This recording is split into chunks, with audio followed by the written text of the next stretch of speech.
Hi guys, and welcome to Boring History Story Relaxing. Tonight we step quietly into a clearing where the trees stand stiff and dark and the first serious snow of the season is already drifting sideways across your path. The sky has that flat silver look that means business. The air smells faintly of pine sap and something sharper like iron and cold stone. You push open the rough plank door of a small log cabin just as flakes begin to thicken, landing softly on your shoulders on the stacked firewood on the earth that will soon disappear. You probably will not survive this, at least not comfortably, not if you are used to central heating and weather apps that warn you days in advance. So before you get comfortable, take a moment to like the video and subscribe, but only if you genuinely enjoy what I do here. And tell me in the comments where you are listening from and what your local time is right now. I always love seeing how far these little snowstorms travel. Now dim the lights and let the door thud shut behind you as the world outside begins to soften into white. The cabin greets you with the scent of dry wood and faint smoke soaked deep into the logs over years of fires. The walls are thick, made from hand-hewn timbers notched carefully at the corners. A mainstream historical fact often overlooked in modern imagination is that many frontier cabins measured no more than 12 by 16 feet. That is smaller than some modern bedrooms, and yet entire families weathered winters in spaces like this. You stand in the centre and stretch your arms. You can nearly touch both walls without moving your feet. Intimate is one word for it. Inevitable is another. Outside, the snowfall strengthens, brushing against the cabin in soft hisses. The sound is not dramatic. It is steady, persistent. The first storm always carries a lesson. You feel it in the way the air seeps toward the floorboards, slipping through invisible seams. Your boots track in flecks of snow that melt almost instantly near the hearth. The cabin is not yet fully warm. It never is at first. Heat in a log structure builds slowly, as if the walls themselves must be convinced to participate. You run your palm along one log.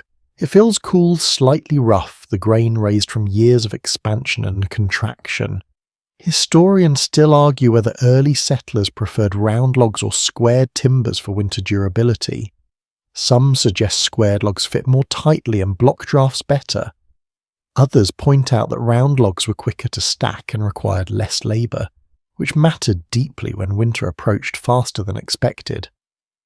As you stand here feeling the chill radiate through wood that has known decades of storms, the debate feels less academic and more personal. Snow taps lightly at the single window. It is small, perhaps only a few panes of wavy glass held in place by wooden muntins. Glass itself was once a luxury in remote settlements. Some cabins relied on oiled paper stretched across a frame to let in pale light while keeping out wind. A quirky tidbit from the period tells us that in especially isolated regions, settlers sometimes used thinly scraped animal bladder as a makeshift window covering. Not glamorous, but surprisingly effective at diffusing light. You glance at the pane beside you and suddenly feel grateful for its uneven shimmer. The storm deepens. The sky darkens early, even though it is only late afternoon. Snow begins to collect along the lower edges of the cabin building, a soft ridge against the logs. There is a strange comfort in that. Snow acts as insulation, packing itself into gaps and blocking the worst of the wind. You might not have thought of snow as an ally before. Today it is both threat and protection. The roof creaks faintly as flakes accumulate. The sound is subtle, more of a shifting sigh than a crack. The cabin is built with a simple pitched roof, likely covered in wooden shingles split by hand. In some regions, sod roofs were common, layered with earth to provide extra insulation. Those could grow surprisingly heavy under wet snow. Scholars continue to debate how often roof collapses truly occurred versus how often they were exaggerated in later memoirs. What is clear is that winter weight was always in the back of a cabin dweller's mind. You step toward the hearth where a small fire has already been coaxed into life. The smoke curls upward and slips through a stone chimney that does its best.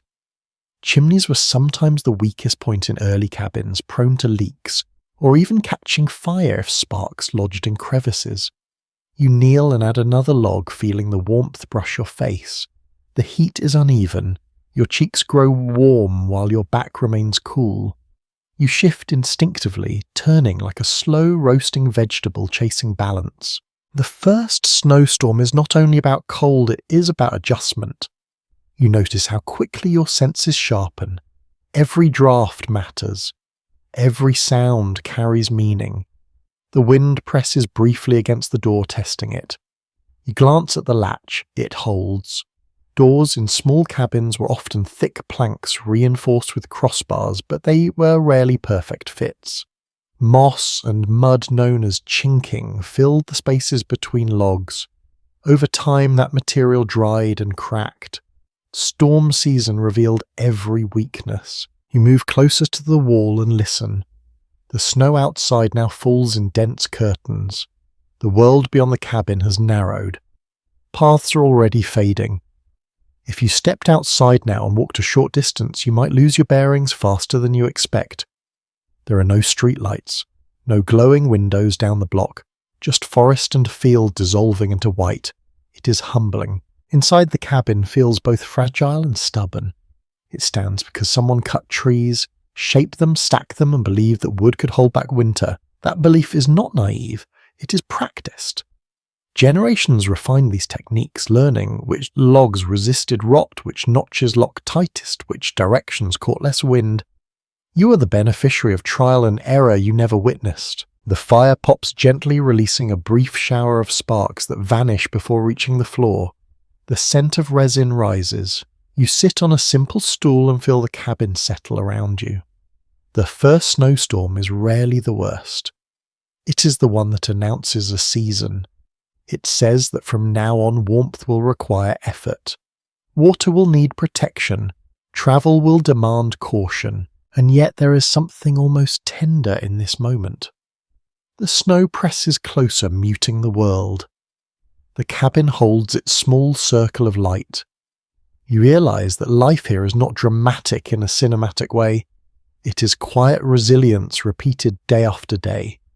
You breathe in the mingled smells of smoke, wood, and cold air, and you begin to understand that surviving a winter in a small log cabin is less about heroics and more about attention. The storm continues to gather strength outside, but for now you remain inside these thick wooden walls, listening, adjusting, learning what it means to live in a space no larger than necessity. The wind does not wait for you to feel ready.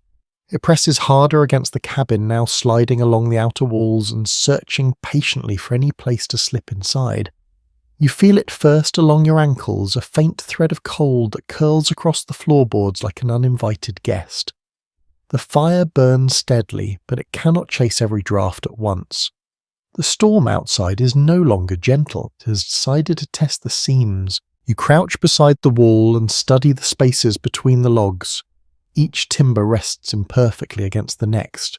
No matter how skilled the builderwood shrinks as it dries, it twists slightly with time. In summer, that movement may go unnoticed. In winter, it announces itself with thin lines of icy air. The material packed into those gaps is called chinking. On many homesteads, it is a mixture of clay, sand, ash, and bits of straw. Sometimes moss is pressed into place first, then sealed over with mud. When fresh, it blocks wind well enough. After months of drying, it can crack like old pottery. A commonly accepted historical detail is that maintaining chinking was an ongoing chore rather than a one-time task. Cabin dwellers often inspected their walls at the start of each cold season, patching weak spots before snow arrived. You run your fingers lightly along one seam and feel a slight chill. The mud has pulled away from the log. Not dramatically, just enough. That's all winter needs. Winter. You fetch a small wooden bowl filled with leftover clay mixture prepared earlier in the day. It smells faintly of earth and damp straw. Kneeling, you press the cool paste into the narrow gap, smoothing it with your thumb. The texture is gritty and slightly sticky. The wind outside hums like a distant animal.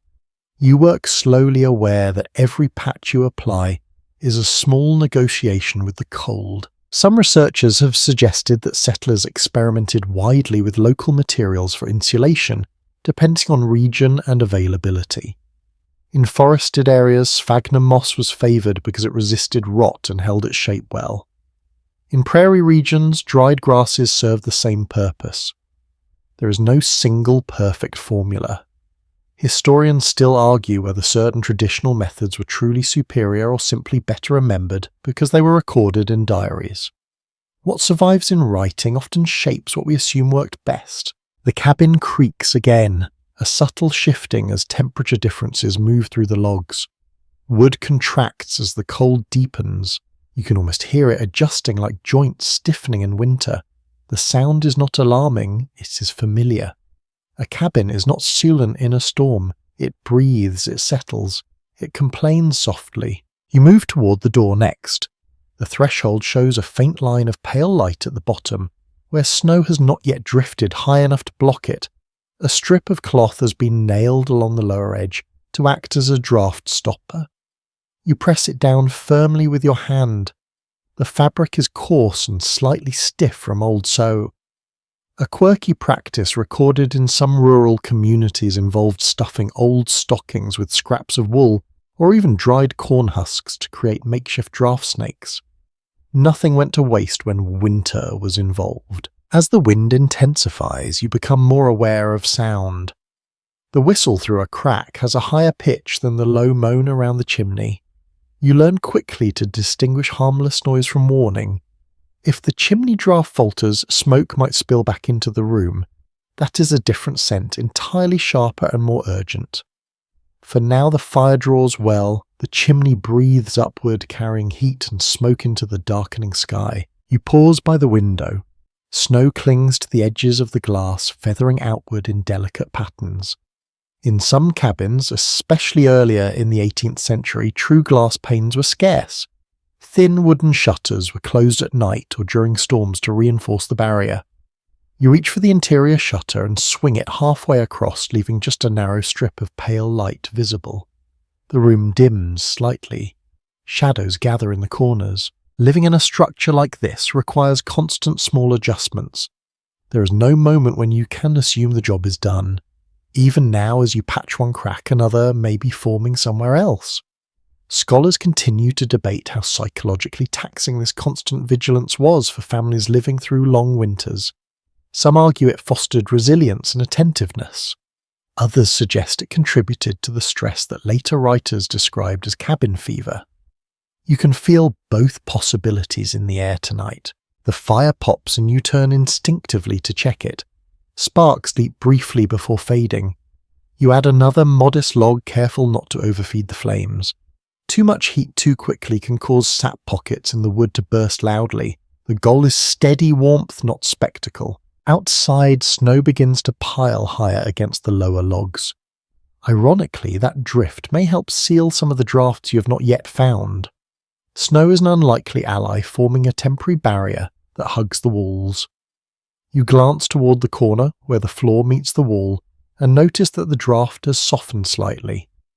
Nature sometimes assists where human hands fall short. You sit back on your heels and survey the room. The patches you applied look uneven, slightly darker than the dried chinking around them. They will dry overnight, hardening into place. Tomorrow you may need to smooth them further. For now they serve. The storm continues its steady assault, but inside the cabin there is a sense of containment. Not perfection, not total comfort, but containment. The cold no longer slips freely across your ankles. The door holds firm. The window is shuttered. The seams are reinforced. You stand and stretch, feeling the warmth from the hearth brush one side of your body while the other remains cool. Life here is a balance of opposites. Heat and chill, light and shadow, effort and stillness. Each crack you seal feels like a small victory, though you know winter will test your work again soon. You settle onto the stool near the fire and listen to the wind slide along the outer walls. The cabin does not promise invincibility. It promises shelter earned through attention. And tonight, as snow thickens and the world outside narrows further, that promise feels just strong enough. The wind may probe the walls, but the real contest with winter is stacked just outside the door. Firewood is not a background detail here. It is the difference between restless discomfort and genuine danger. You feel that truth in your bones as you lift the latch and push the door open just wide enough to slip through. Snow swirls instantly into the narrow gap, brushing your sleeves, dusting the threshold. The air outside bites at your face. It smells clean and sharp, almost metallic. The clearing that seemed wide this morning is already shrinking beneath a thin white layer. Your woodpile stands a few steps from the cabin, covered loosely with a slanted plank roof to shed moisture. Even so, a fine coating of snow has begun to settle across the top logs. A widely documented historical reality is that families on the frontier calculated winter fuel in cords, often estimating that several cords of hardwood were necessary to survive a single cold season. That is not a poetic exaggeration. It is arithmetic. Oak, hickory, maple if you're fortunate. Softwoods burn faster and require more frequent feeding.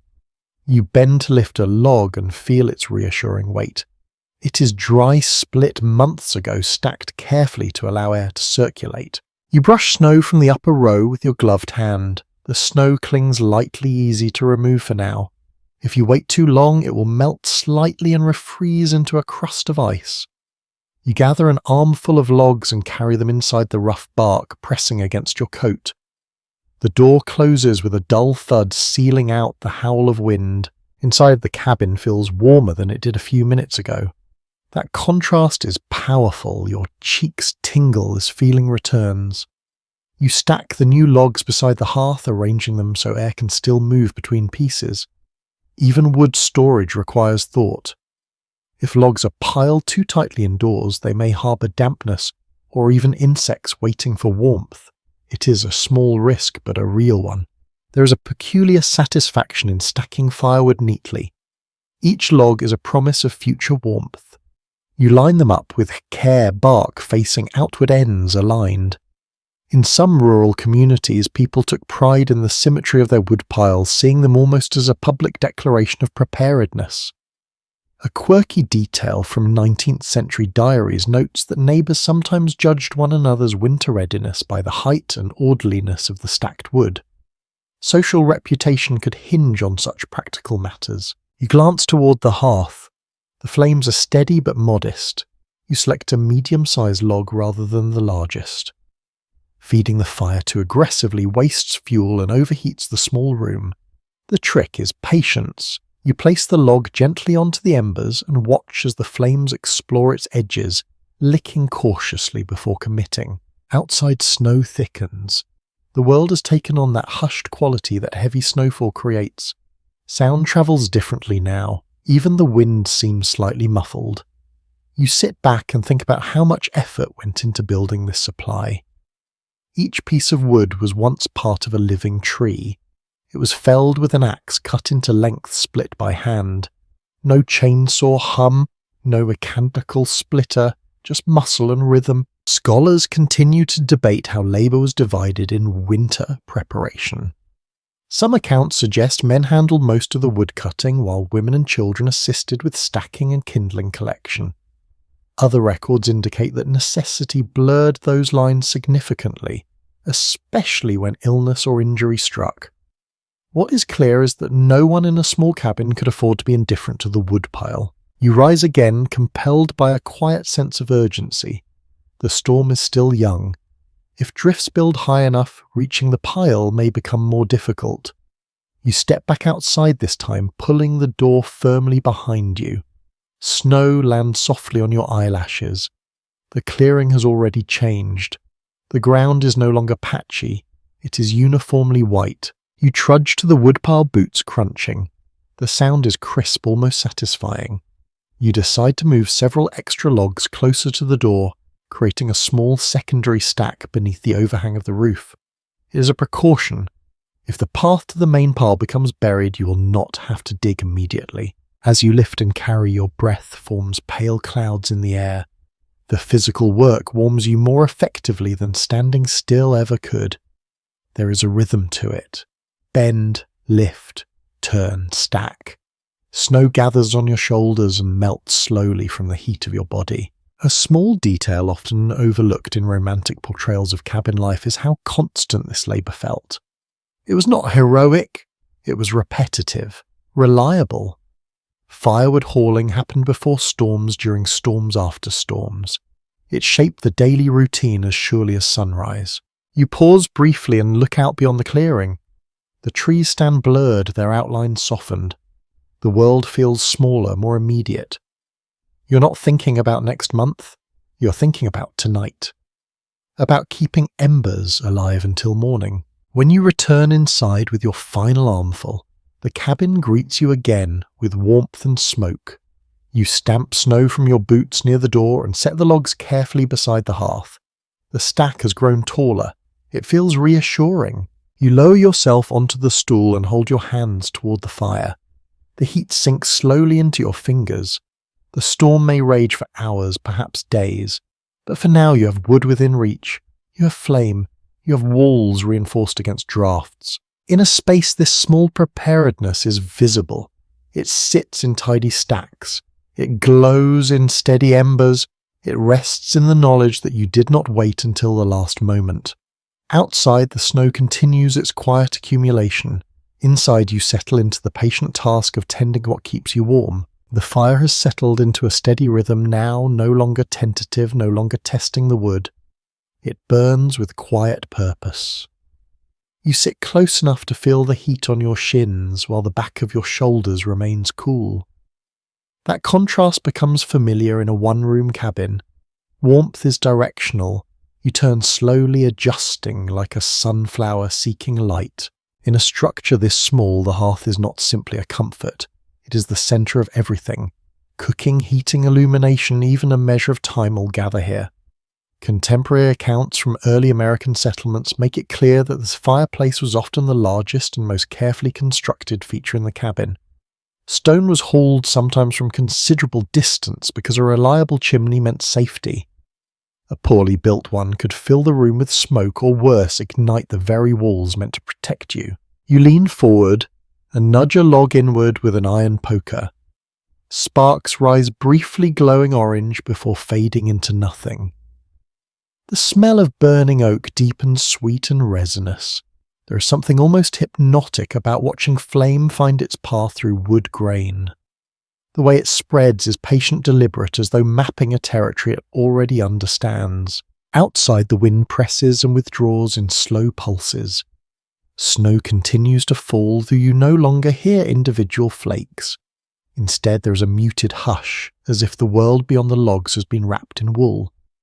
You imagine the clearing filling steadily, the edges of the path disappearing. The hearth does more than warm.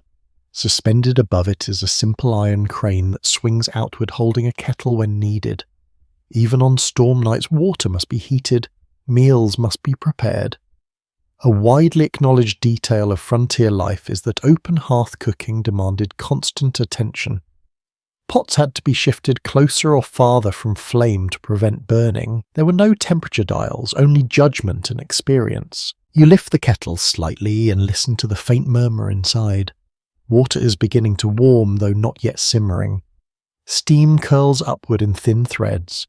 You lower it back into place and sit again, aware that the fire's mood will dictate the pace of everything else tonight. There is a peculiar intimacy in sharing a room with an open flame. You become attuned to its needs. Too much air and it flares aggressively. Too little and it sulks smouldering with heavy smoke. You adjust the draft by shifting a small wooden board near the base of the door, allowing just enough oxygen to feed the embers without inviting a rush of cold. Writings from the 18th and 19th centuries sometimes mention the hearth as the emotional heart of the household. Families gathered around it not out of sentimentality but necessity. It was the brightest and warmest place available. Some even slept in its glow during especially bitter nights. The fire's presence shaped conversation posture, even silence. You rest your hands on your knees and watch shadows flicker across the log walls. The rough surfaces catch the light unevenly, creating movement where none exists. It would be easy to let imagination wander here. A shifting knot in the wood can resemble a face, A darker streak can look like a doorway into deeper forest. There are occasional bursts of sound as sap pockets in the log heat and release. A soft pop, a faint crackle. These are not alarming. They are reminders that the wood once lived, drawing water and nutrients upward through fibres now surrendering to flame. Some historians have examined the long-term health consequences of living in close proximity to indoor fires. They note that smoke exposure was common, especially in cabins with poorly ventilated chimneys. Eyes watered frequently. Lungs absorbed what they could not avoid. Yet for many families the trade-off was not optional. Warmth came first. You glance upward and see a faint hay collecting near the ceiling beams, thin but present. A small iron trivet rests beside the hearth, blackened from years of use. Tools here are simple but essential: the poker, the shovel for ash, the broom made from bundled twigs to sweep embers away from stray sparks. Every item has its place within arm's reach. You shift again, extending your palms toward the heat. The skin there feels almost tight from dryness. Winter air inside a heated cabin holds little moisture. Lips crack, knuckles split if not cared for. A lesser-known detail recorded in rural letters describes the use of animal fat as a protective balm against chapped skin. Not luxurious, but effective. The storm continues its quiet work outside, but inside the fire holds steady. Its glow paints the room in amber tones, softening to rough edges. You begin to sense the cabin's boundaries more clearly now. The walls no longer feel like barriers under attack. They feel like guardians standing firm. There is comfort in tending something that responds. When you add a log, the fire grows. When you neglect it, it fades. The relationship is immediate. Honest. In a season where so much lies beyond your control, this small partnership matters. You lean back slightly and allow the warmth to sink deeper into your muscles. The snow may deepen through the night. The wind may rise again before dawn. But as long as flame persists in this stone cradle, the cabin remains a circle of light in a field of white. The kettle begins to murmur more insistently now, steam rising in thicker spirals. You reach forward to adjust it, feeling the radiating heat brush your wrist. The hearth is alive and you are alive beside it. Outside winter gathers strength, inside fire answers in kind. You notice the roof before you see it. The sound changes first. What began as a soft layering of flakes becomes a heavier hush, punctuated now and then by a low drawn-out creak above your head. It is not sharp, it is not sudden, it is the slow language of weight. You tilt your head slightly, listening. Snow is deceptive. It looks light when it drifts down each flake a whisper. But given hours, given persistence, it gathers into something substantial. Roofs in small log cabins were rarely overbuilt.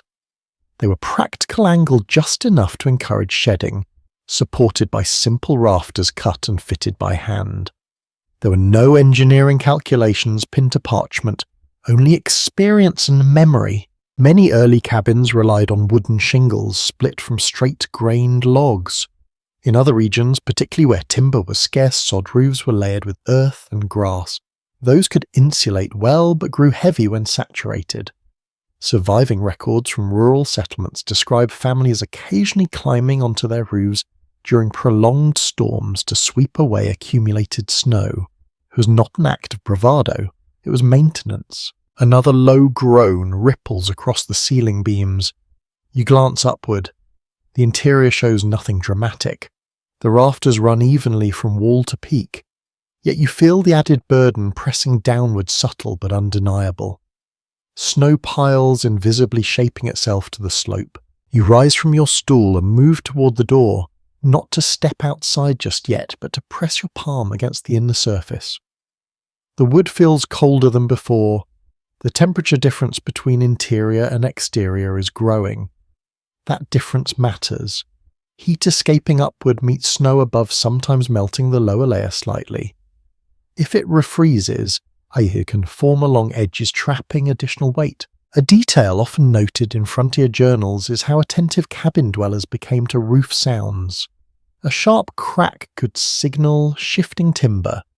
A sudden thud might mean a slide of compacted snow falling from the eaves. You stand quietly, sorting ordinary settling from something more concerning. The cabin gives another long sigh.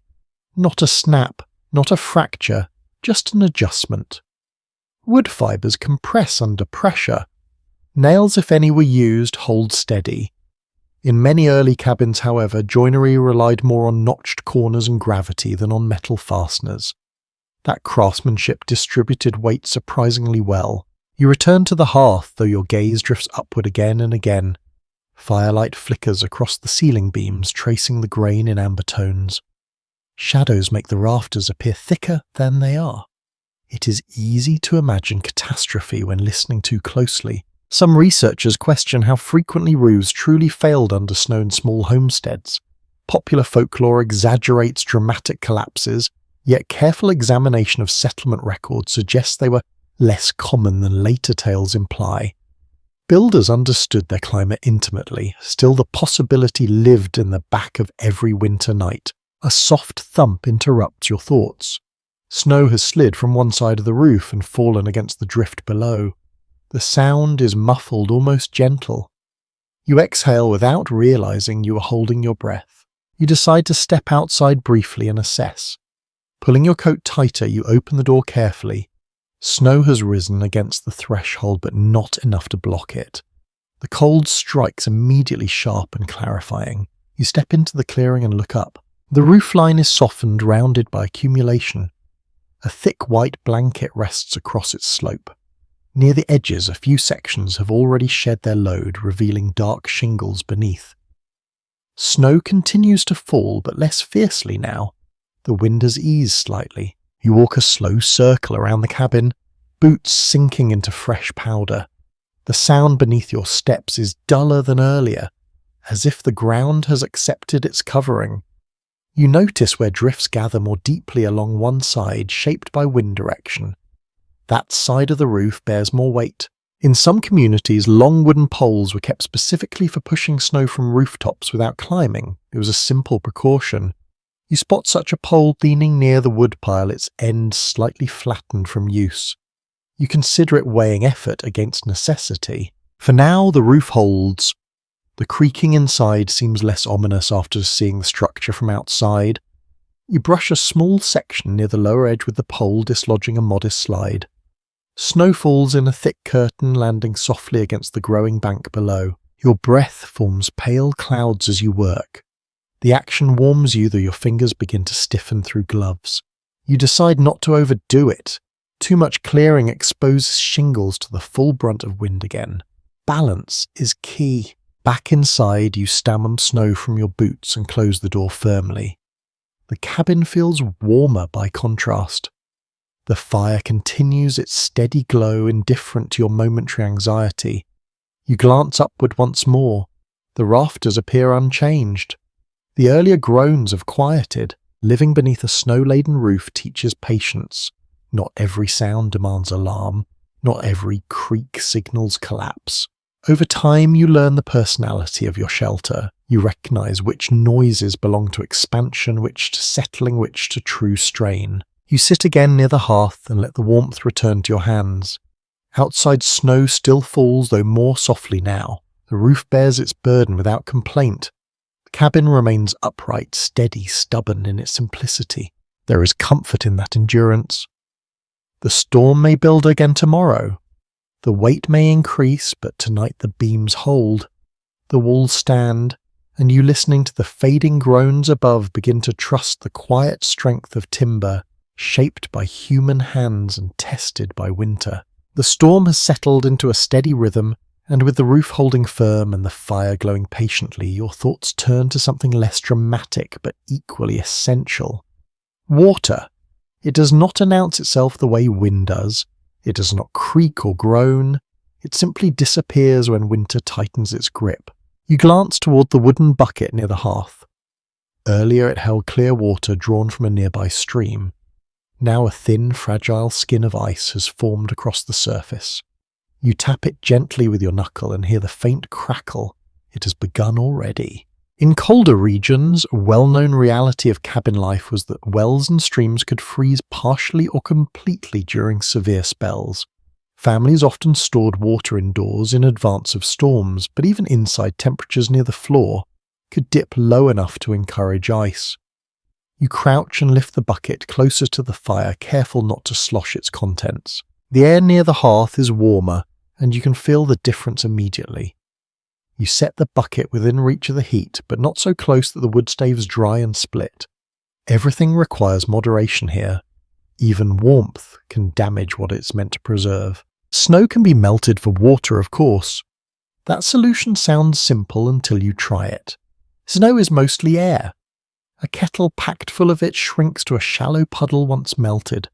Accounts from homesteaders describe the surprise of newcomers who underestimated how much snow was needed to yield even a modest amount of drinking water. You glance toward the door, imagining the effort of hauling in armfuls of powder if your stored supply fails. There is also the question of taste. Melted snow can carry impurities from air and surrounding debris.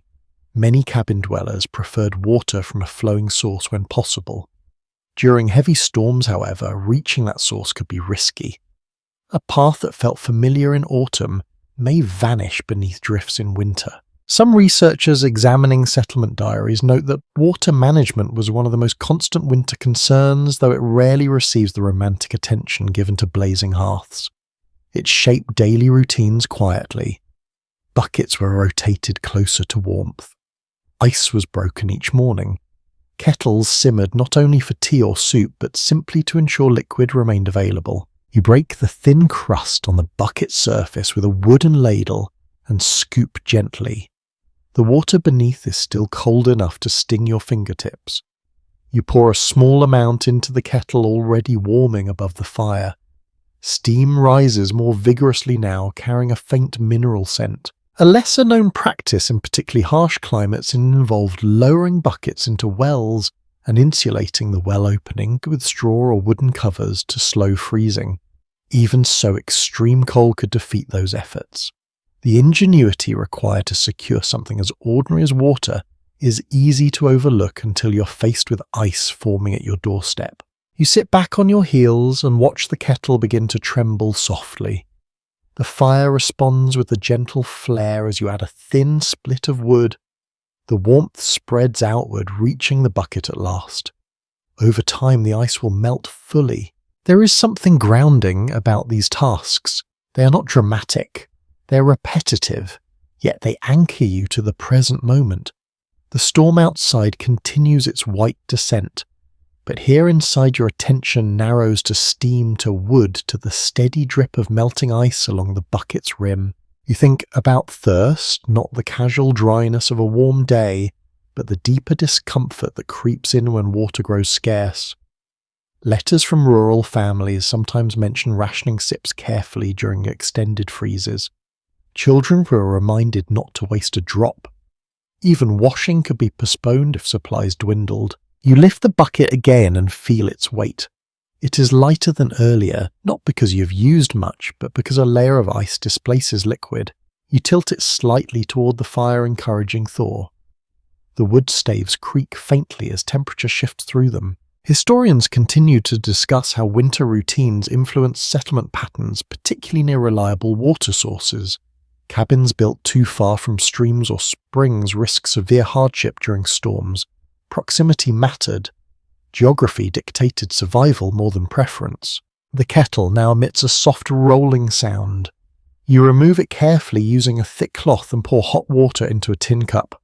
Steam curls upward in delicate spirals. You hold the cup between your palms, letting heat sink into chilled skin before taking a cautious sip. The warmth travels slowly down your throat, spreading outward. Outside, snow presses gently against the lower logs. The world remains hushed and distant. Inside, the small victory of liquid water feels almost luxurious. You place the cup beside you and glance again at the bucket, satisfied that its surface has cleared. Life in a small cabin during snowstorms often hinges on these understated moments. Breaking ice, melting snow, shifting a bucket a few feet closer to flame. None of it sounds heroic, all of it is necessary. You lean back against the log wall, feeling the faint warmth finally reaching through the timber. The fire crackles softly. The kettle rests empty for now, the bucket no longer glimmers with frost. Winter may command the landscape outside the freezing streams and stiffening earth, but within these walls, through patience and constant attention, you reclaim something elemental. Water flows again, even if only by inches. And in a storm that threatens to solidify the world, that small flow feels like quiet triumph. The warmth from the kettle fades quickly once it leaves your hands and your thoughts drift toward the next steady task of winter living. Food. Not in the dramatic sense of hunting through blizzards or roasting feasts over roaring flames. Nothing so cinematic. Just the slow practical preparation of a meal that will carry you through the night. You rise and move toward the small shelf near the wall where provisions rest in quiet order. A sack of flour tied carefully at the top, small crock of salt, dried beans in a cloth pouch, perhaps a slab of salt pork wrapped in linen. In many frontier households, winter meals leaned heavily on preserved goods prepared months earlier. Smokehouses and root cellars were not luxuries. They were survival plans set in motion before the first frost ever touched the ground. You lift the lid from a small wooden box and find dried cornmeal within. The grains feel cool and coarse beneath your fingers. Corn was a staple across much of early America, valued for its adaptability and storage ease. Many families relied on simple corn pone or johnny cakes cooked directly on a flat stone near the hearth. No elaborate spices, no elaborate presentation, just sustenance shaped by flame. The fire is settled into a steady bed of embers ideal for slow cooking.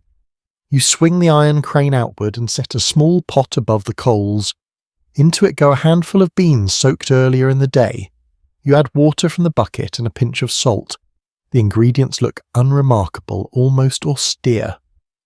Yet as heat begins to work its quiet magic, a faint earthy aroma rises, comforting in its simplicity. There are accounts from rural diaries describing how winter altered appetites. Physical labour in cold weather demanded calories, meals were hearty when supplies allowed, fat was prized not feared. A slice of salt pork added depth to even the plainest stew. You cut a modest portion, now feeling the firm texture beneath your knife. When it meets the pot, the scent deepens immediately. Snow continues its silent descent outside, though you barely notice now. Inside the cabin holds its circle of warmth. The bubbling of beans becomes a soft rhythm, almost musical. You stir occasionally, careful not to let the pot settle too close to the flame. Not all winter meals were identical, of course. Regional differences shape the table. In northern territories, preserved fish might appear more often. In southern regions, rice sometimes supplemented corn. Even so, variety narrowed as storms stretched on. Fresh produce was rare unless carefully stored root vegetables lasted through the season. Some historians question how monotonous these diets truly were. Surviving records sometimes reflect nostalgia smoothing over hardship with sentiment. Yet nutritional studies of preserved winter food suggest that while diets lacked certain vitamins, they were often more substantial in protein and fibre than modern assumptions imply. Life here was demanding.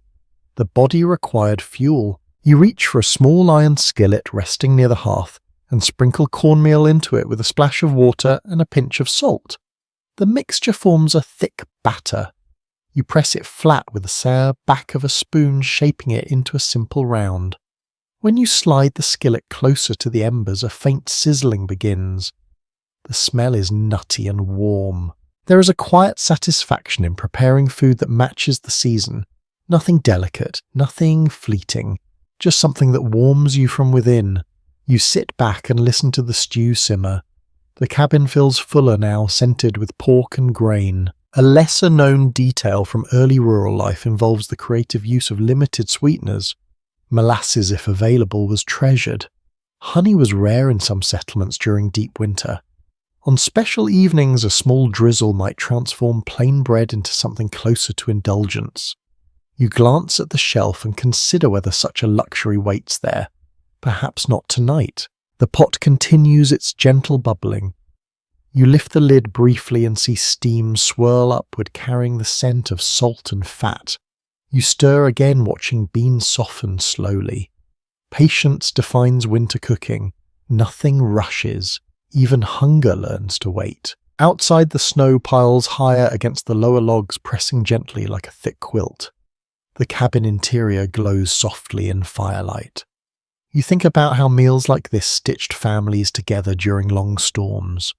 Conversation often centered around the hearth while food cooked.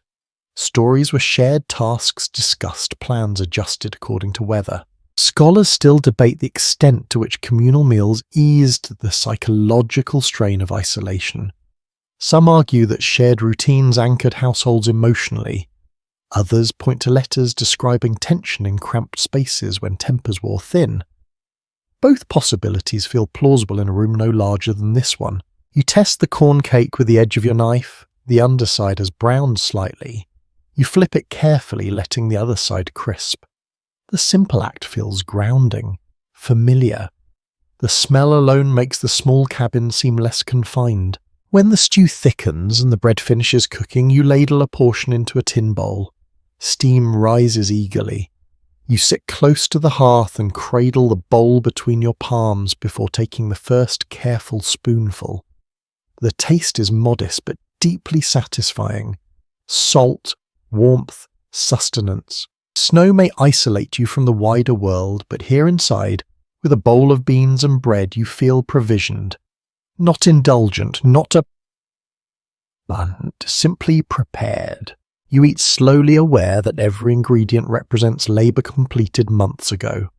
Fields planted, animals tended, corn harvested, wood chopped. The storm outside is fierce in its own quiet way, but it cannot undo preparation already done. As you finish your meal, you set the empty bowl aside and lean back against the log wall. The fire hums softly. The kettle rests nearby. The pot cools gradually on the crane. Winter living in a small cabin is not built on spectacle. It rests on routines like this: stirring a pot, turning bread, measuring salt carefully. Outside, snow continues its patient fall. Inside, you are warm, fed, and quietly steady. The meal leaves a steady warmth in your stomach, but it does not travel too far without help. Heat rises, and in a small cabin, it gathers first near the ceiling beams before slowly drifting down again. You feel the difference immediately when you stand. Your head is warm, your ankles are not. Clothing becomes your second hearth. You move toward the peg near the door where extra garments hang.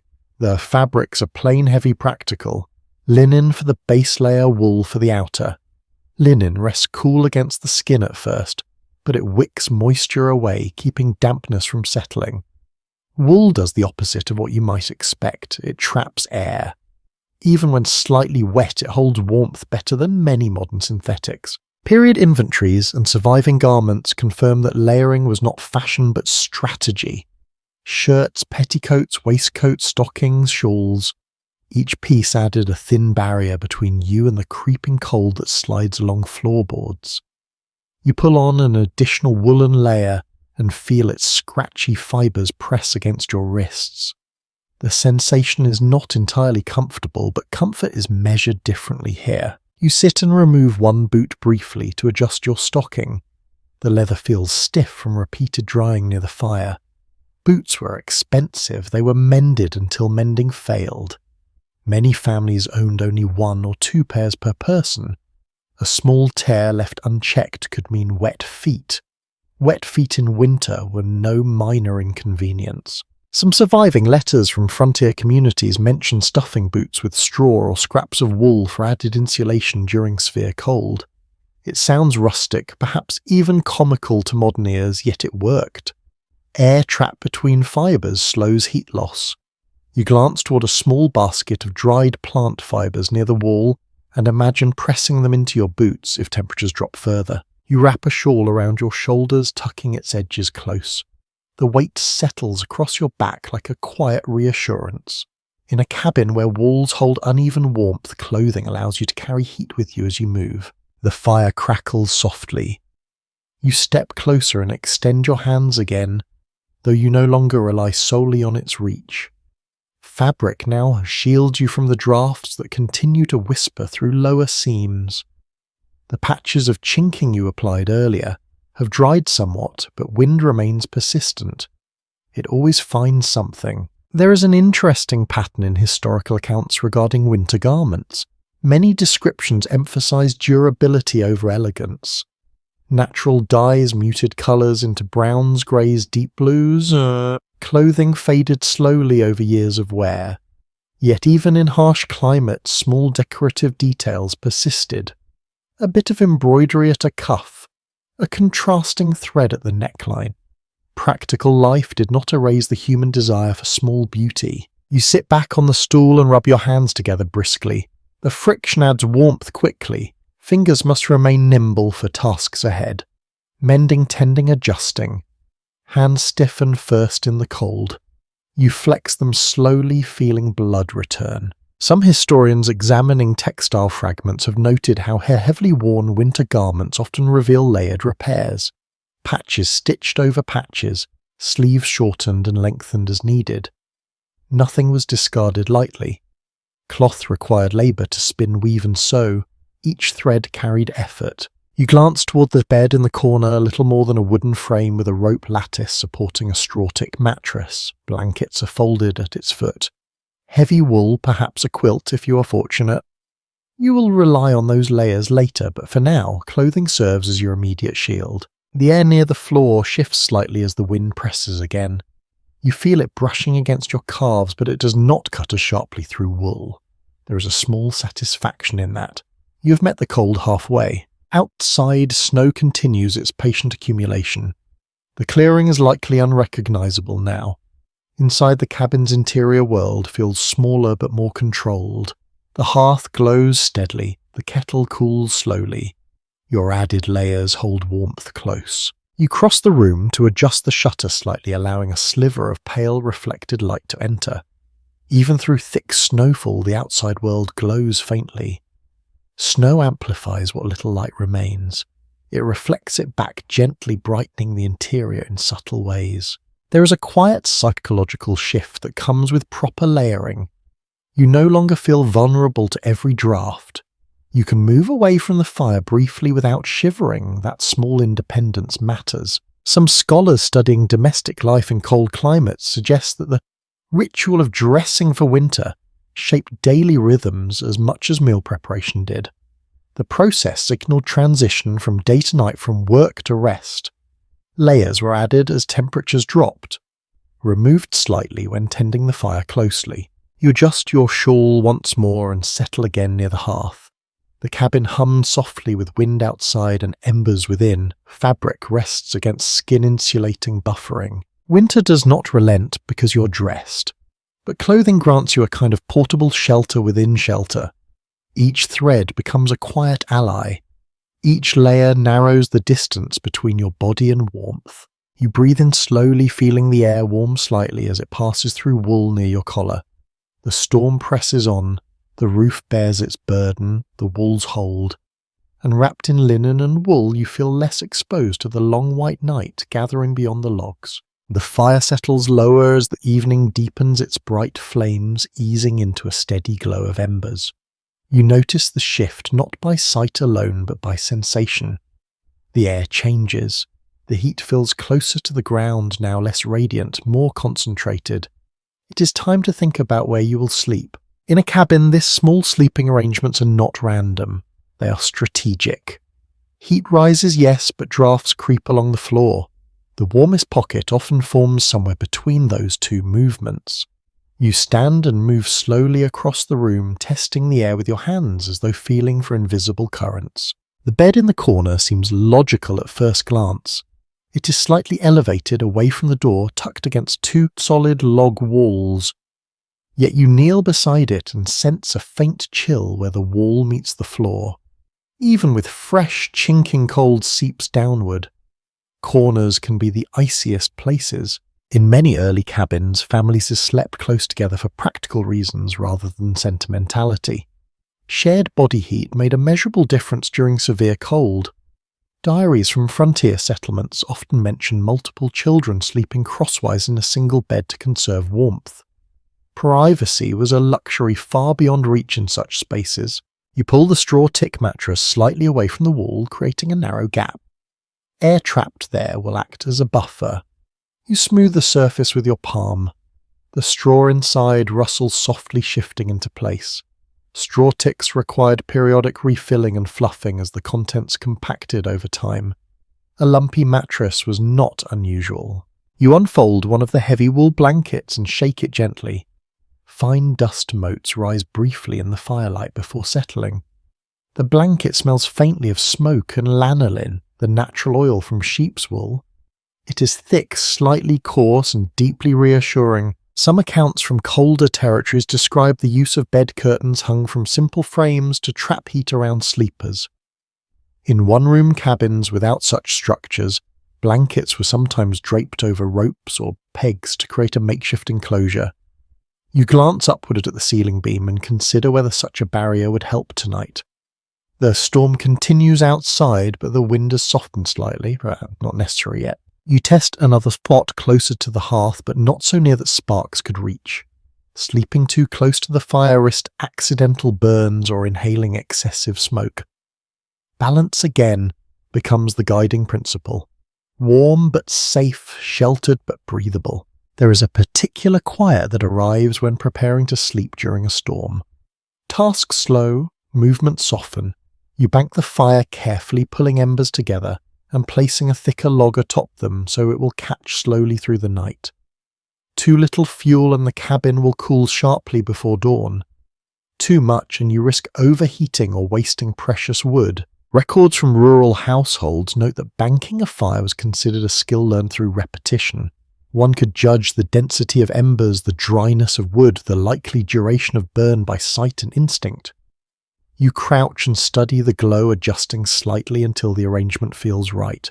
You return to the bed and lay down the first blanket, then a second if you are fortunate enough to have one.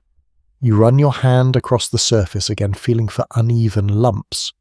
The pillow, likely stuffed with feathers or scraps of cloth, is small and firm. You adjust it thoughtfully. Outside, snow brushes against the cabin walls in faint whispers.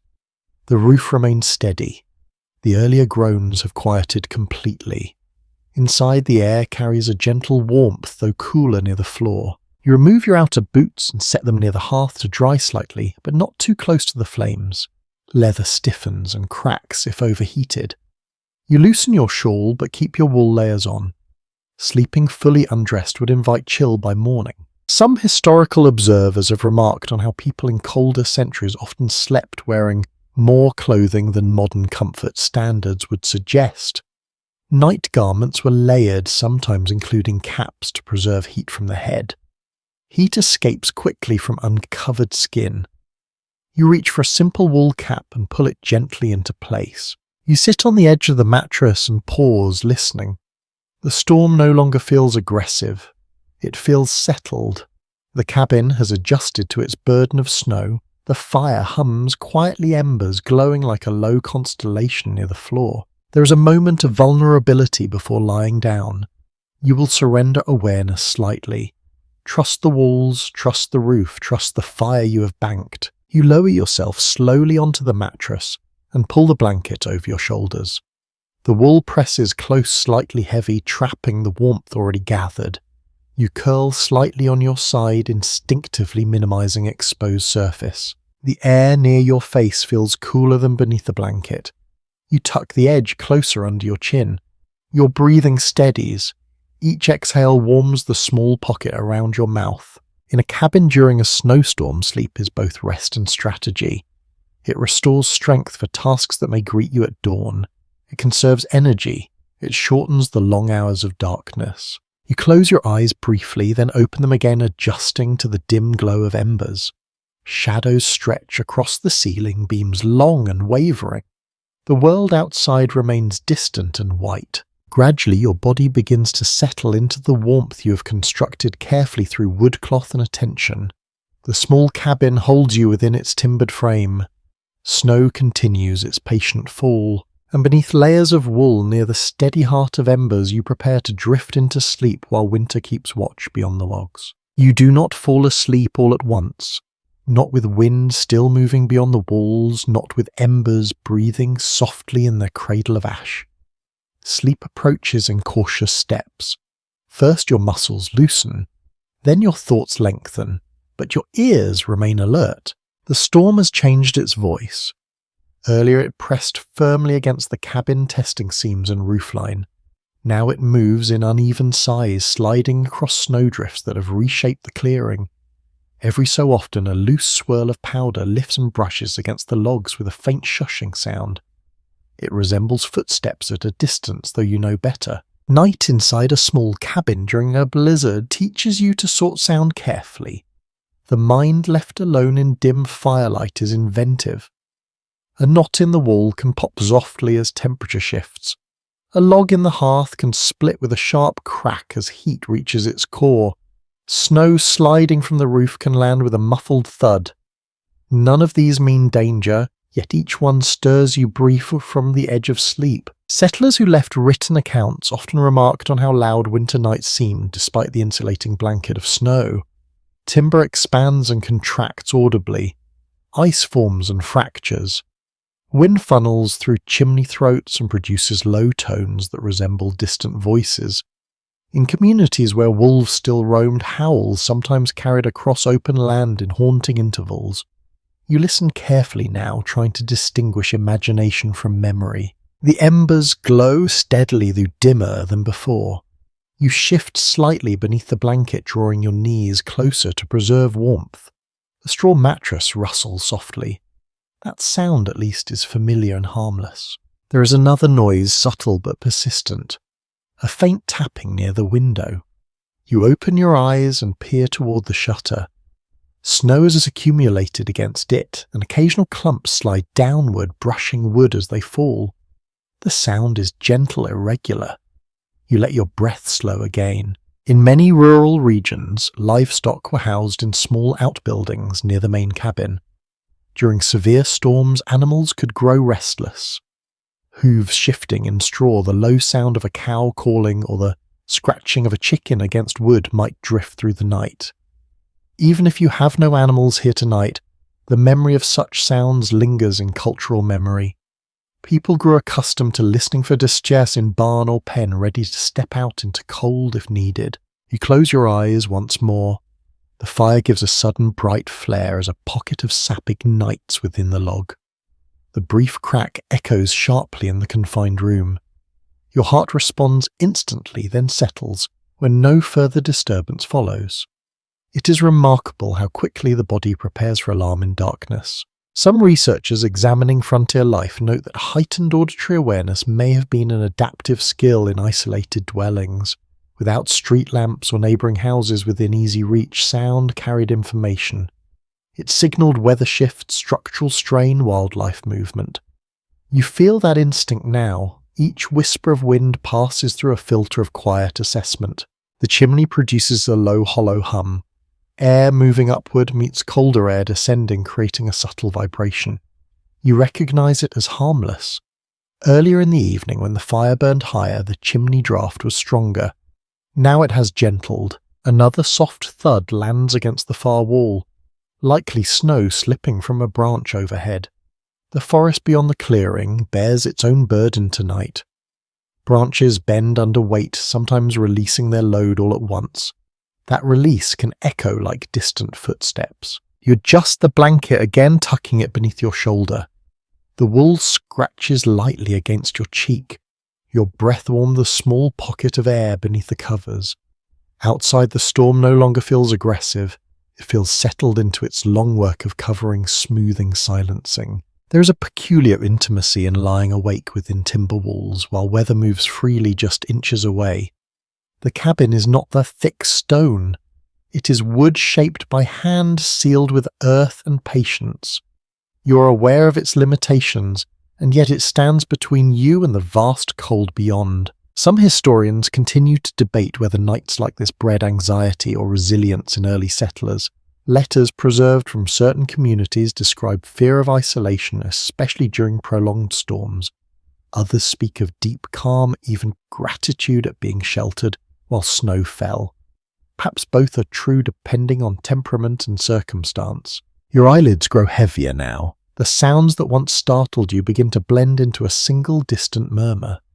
The tapping at the shutter slows. The wind shifts direction, brushing the cabin's rear wall instead of the door. You listen one last time deliberately. No cracking beam, no struggling chimney, no animal cry. Just wind, snow, and the faint whisper of embers settling into ash. The fire will likely hold until early morning. If it fades sooner, you will wake and coax it back to life. That knowledge rests somewhere in the back of your mind, steady and unalarmed. Gradually your thoughts lose their sharp edges.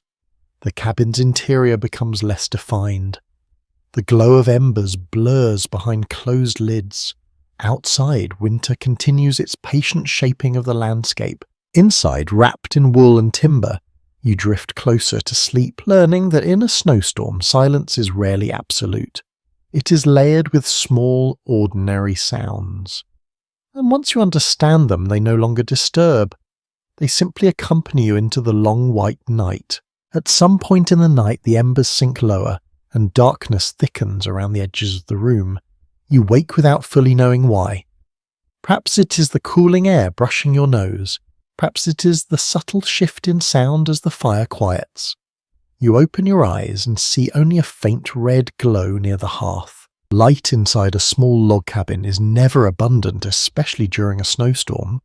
The fire is the primary source, and when it dims, shadows deepen quickly. You push yourself upright, slightly listening. The wind has eased, but the cold feels closer now, more insistent along the floor. You reach toward the small shelf near the bed where a candle rests.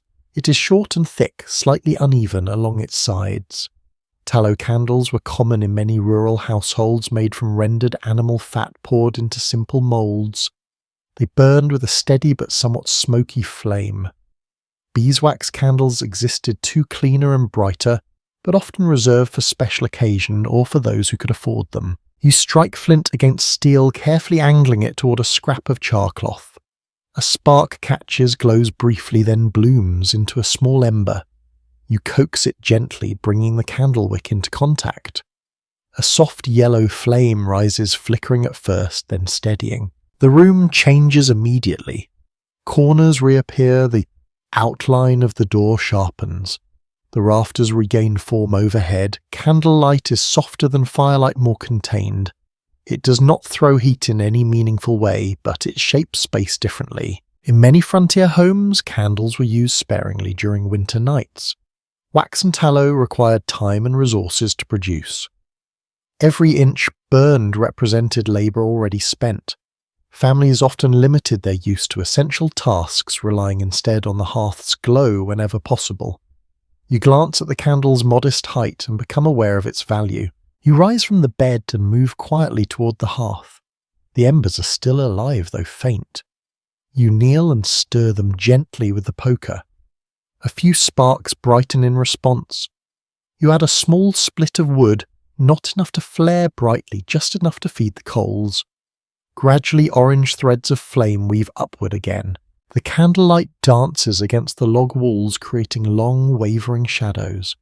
There is something intimate about this scale of illumination. No overhead fixtures, no switches, just flame balanced on a wick. Some preserved household manuals from the 19th century include careful instructions on candle making, emphasizing economy. Wicks were trimmed regularly to prevent excessive smoke. Spilled wax was scraped and saved. Nothing wasted. The simple act of lighting a candle carried awareness of cost. You set the candle in a small metal holder near the hearth and sit back on your heels. The combined glow of ember and wick softens the room once more.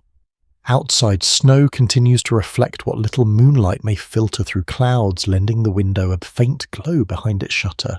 There are stories from rural communities of children reading by candlelight on long winter evenings, eyes strained, posture bent toward flame.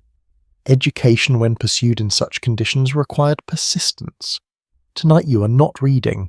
You are simply restoring a sense of presence. The cabin feels smaller in candlelight, but not oppressive, more contained. The flame sways slightly as air moves through unseen cracks. You shield it briefly with your hand until it steadies. Some historians examining domestic routines suggest that the limited availability of artificial light shaped daily schedules profoundly. Work began at dawn and ended soon after dusk for practical reasons. Extended productivity into late-night hours was rare outside specific trades. Darkness was not merely absence, it was a boundary. You feel that boundary now the night has advanced.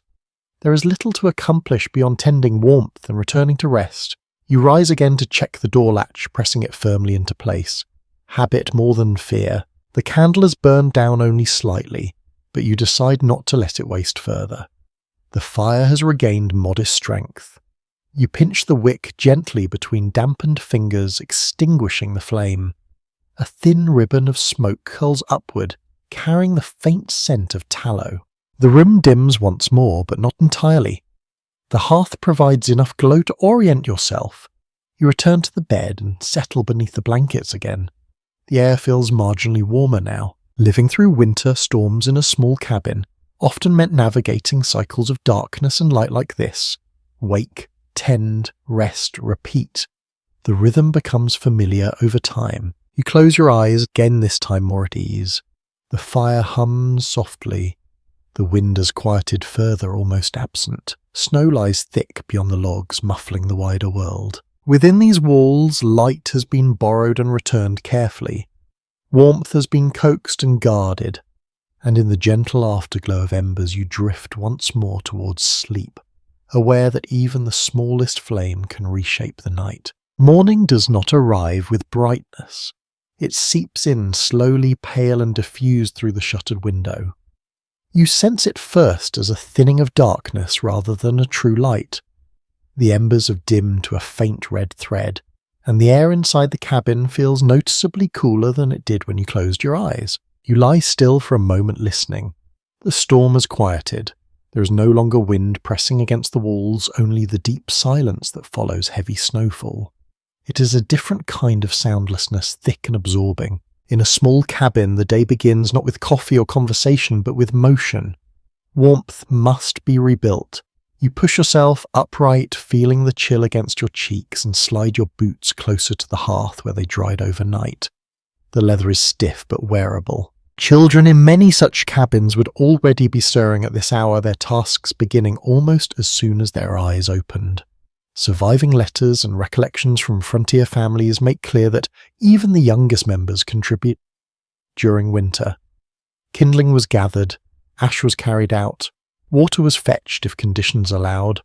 Work did not pause because snow fell. You move toward the hearth and crouch, blowing gently across the embers. A faint orange brightens in response. You add thin splinters of dry wood, first feeding the coals gradually. Too much at once would smother them. The small sticks catch quickly, flames licking upward with renewed life. The cabin begins to breathe again. As warmth slowly spreads, you glance toward the shelf of provisions. Breakfast will be modest, much like last night's meal. Perhaps leftover beans warmed gently, perhaps another small cake of cornmeal. Variety is a luxury in winter, but routine provides comfort. There is a small pile of ashes to clear from the hearth. You scoop them carefully into a metal bucket, mindful of any hidden ember still glowing. Ash served multiple purposes beyond disposal. It could be used in soap making, scattered to improve traction on icy ground, or mixed into lye. Nothing in this space exists without secondary value. You open the shutter slightly to allow more morning light inside. The view is transformed. Snow stands high against the lower logs, nearly reaching the bottom of the window. The clearing has disappeared beneath an even white surface. Fences, paths, landmarks have all been softened into anonymity. Some historical observers wrote of the peculiar disorientation that followed major snowfalls. Without visible reference points, even familiar surroundings felt altered. Distance became difficult to judge. A journey that seemed short in summer could become treacherous in winter. You press your palm briefly against the window glass. The cold radiates through it instantly. Outside, the world waits beneath its covering. Turning back to the room, you notice how small it truly is in daylight. The bed occupies one corner. The table stands near the hearth. Pegs along the wall hold garments and tools. Every object has a defined place because there is no space for clutter. There are accounts from rural communities describing how domestic order mattered deeply in confined winter quarters. Disorder was not merely inconvenient. It increased stress, limited movement, and created hazards near open flame. You straighten a folded blanket and adjust the stool slightly, restoring alignment, almost without thinking. The fire now burns with steady confidence. You place a small pot above it to warm leftover food. Steam rises, gradually carrying a familiar scent. The routine feels reassuring. Outside, the silence remains unbroken. No distant wagon wheels, no neighbour's voice. Snow insulates the world so thoroughly that even sound seems reluctant to travel. In isolated settlements, such stillness could stretch for days between visits. Some scholars examining frontier life suggest that these periods of enforced proximity fostered both closeness and tension within households. Confined space amplified personalities. Minor irritations had nowhere to disperse. At the same time, shared labour strengthened bonds. You can imagine both realities coexisting within these walls. You sit at the small table and run your hand along its rough surface. It bears marks from years of use, knife nicks and burn spots from misplaced pots. Nothing here is decorative for its own sake. Utility shapes beauty. The food warms quickly. You eat slowly, listening to the faint crackle of wood in the hearth. The day's tasks will soon present themselves. Snow must be assessed. Paths cleared, water checked again. Yet for this brief moment you remain inside, warmed by firelight and morning stillness. The storm has passed, but its imprint remains in every drift outside the door. Life in a small log cabin during snowstorms does not pause at dawn. It resumes, it adapts, it continues with measured, deliberate motion. You rise from the table and move toward the door, hand resting on the latch. The outside world is buried but waiting, and inside the cabin stands quiet and ready for whatever the morning reveals beyond its timbered frame. The morning light reveals more than snow, it reveals closeness. As the fire regains strength and the small cabin warms by degrees, you become aware of how near everything is to everything else. The bed stands only a few steps from the hearth. The table nearly touches the opposite wall. If another person were here, you would hear every breath, every shift of fabric, every quiet cough. Illness in such quarters never feels distant. You pause near the hearth and hold your hands toward the flames, thinking about how winter magnifies small discomforts. A slight chill in autumn might pass unnoticed. In deep cold it lingers. A mild cough can echo sharply in a room where air circulates slowly and windows remain shuttered for warmth. Medical knowledge in rural settlements was limited, though not absent. Household manuals circulated widely by the 19th century, offering remedies for fevers, colds, and lung complaints. Many relied on herbal infusions, mustard plasters, or steam from boiling water, infused with pine or eucalyptus when available. Families did what they could with what they had.